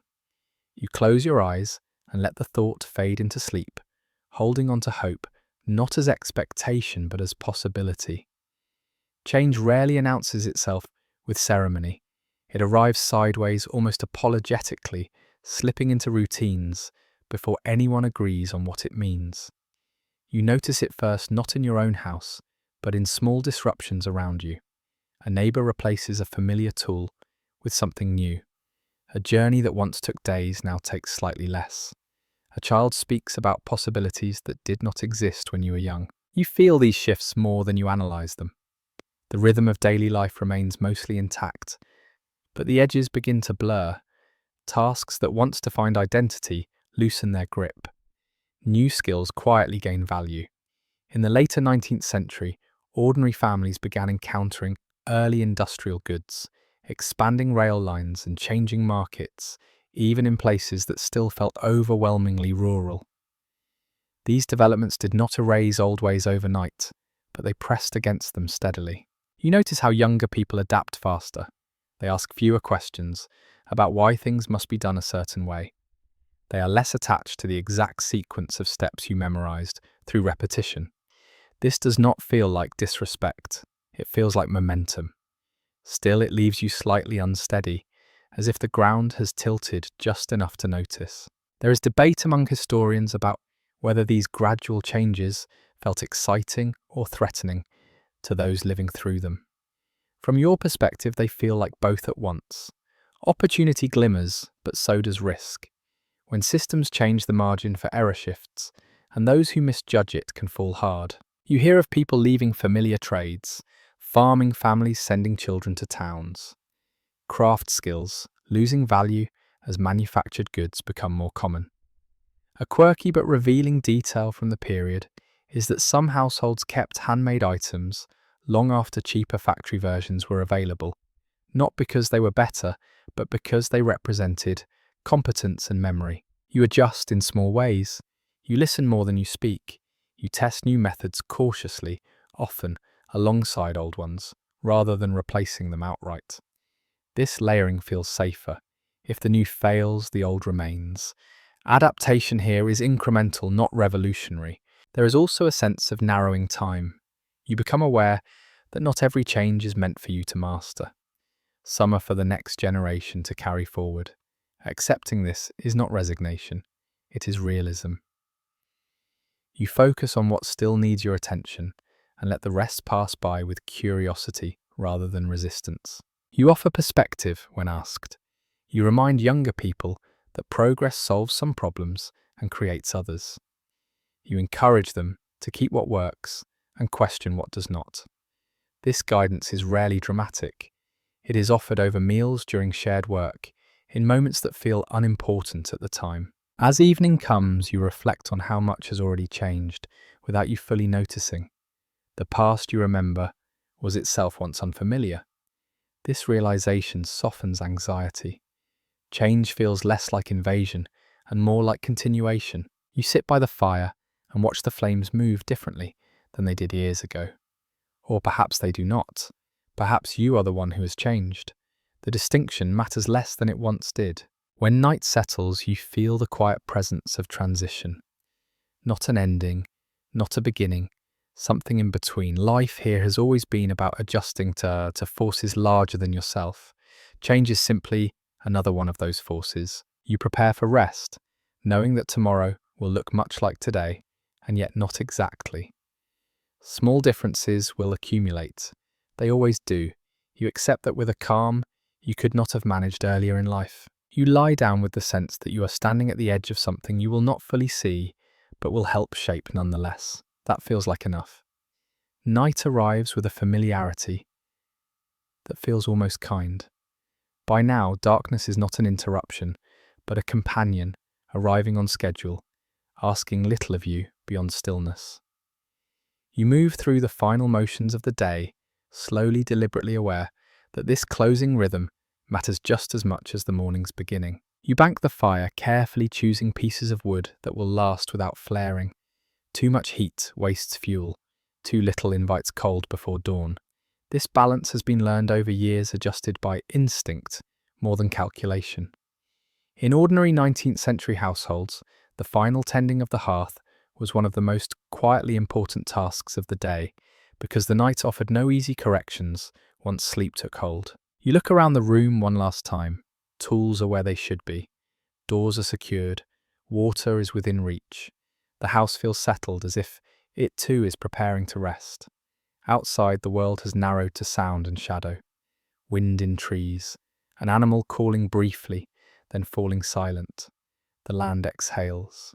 As you lower yourself to sit or lie down, your body carries the full record of the day. Muscles ache with a dull honesty. Hands feel heavy. There is fatigue, yes, but also a deep familiarity with it. This tiredness is not failure. It is evidence of participation. You think back over the years, not in detail, but in texture. Cold mornings, hot afternoons, long seasons of repetition, broken by moments of fear or hope. Historians still debate whether people living in this era perceived their lives as especially hard or simply normal. But from where you lie, now comparison feels unnecessary. This was your life. You lived it because it needed living. There are no grand conclusions waiting at the end of the day, no final lesson revealed by exhaustion. What remains instead is a quiet understanding. Survival here was not heroic in the way stories like to frame it. It was persistent, it was ordinary. It was built from thousands of small, careful decisions, repeated until they became habit. You pull a blanket closer, feeling its familiar weight. The fabric smells faintly of smoke and use. Comfort here is not softness, it is predictability. Knowing where your body fits, knowing what tomorrow will ask, even if you do not yet know how it will unfold. You allow your thoughts to slow, releasing the need to plan further. There will be time for that when morning comes. For now, the world is reduced to breath warmth and the quiet assurance that the systems you tend are holding. As sleep approaches, memories drift without urgency. Faces you have known. Voices that once filled this space. Some are gone now, absorbed into the rhythm of what came after them. Others remain sleeping nearby, breathing steadily. Continuity feels tangible in this moment, stretching backward and forward beyond what you can see. You feel no need to mark this ending. Life here does not end in chapters. It pauses, it resumes, it loops. Night is simply one of those pauses. Your breathing slows. Muscles loosen their grip.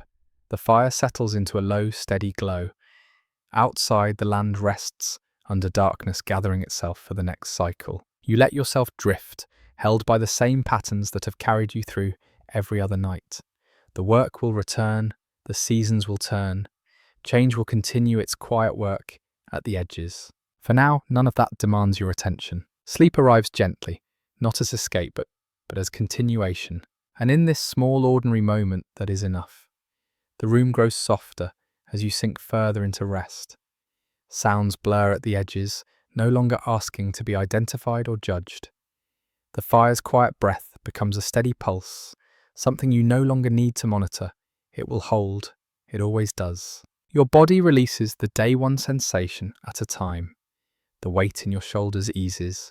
Your hands uncurl. The careful alertness that carried you from dawn finally loosens its grip.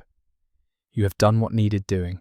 Nothing more is required of you now. Thoughts drift slowly, unanchored from urgency. Images appear and fade without needing explanation.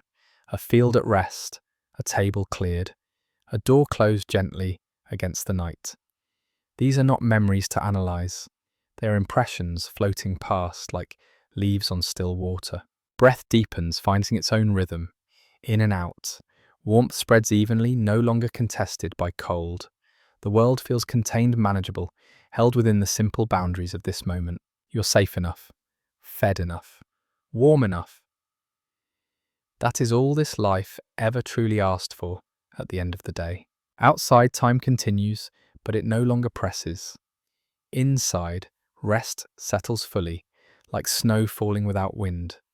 Nothing sharp, nothing urgent, just quiet. You do not need to follow the story any further.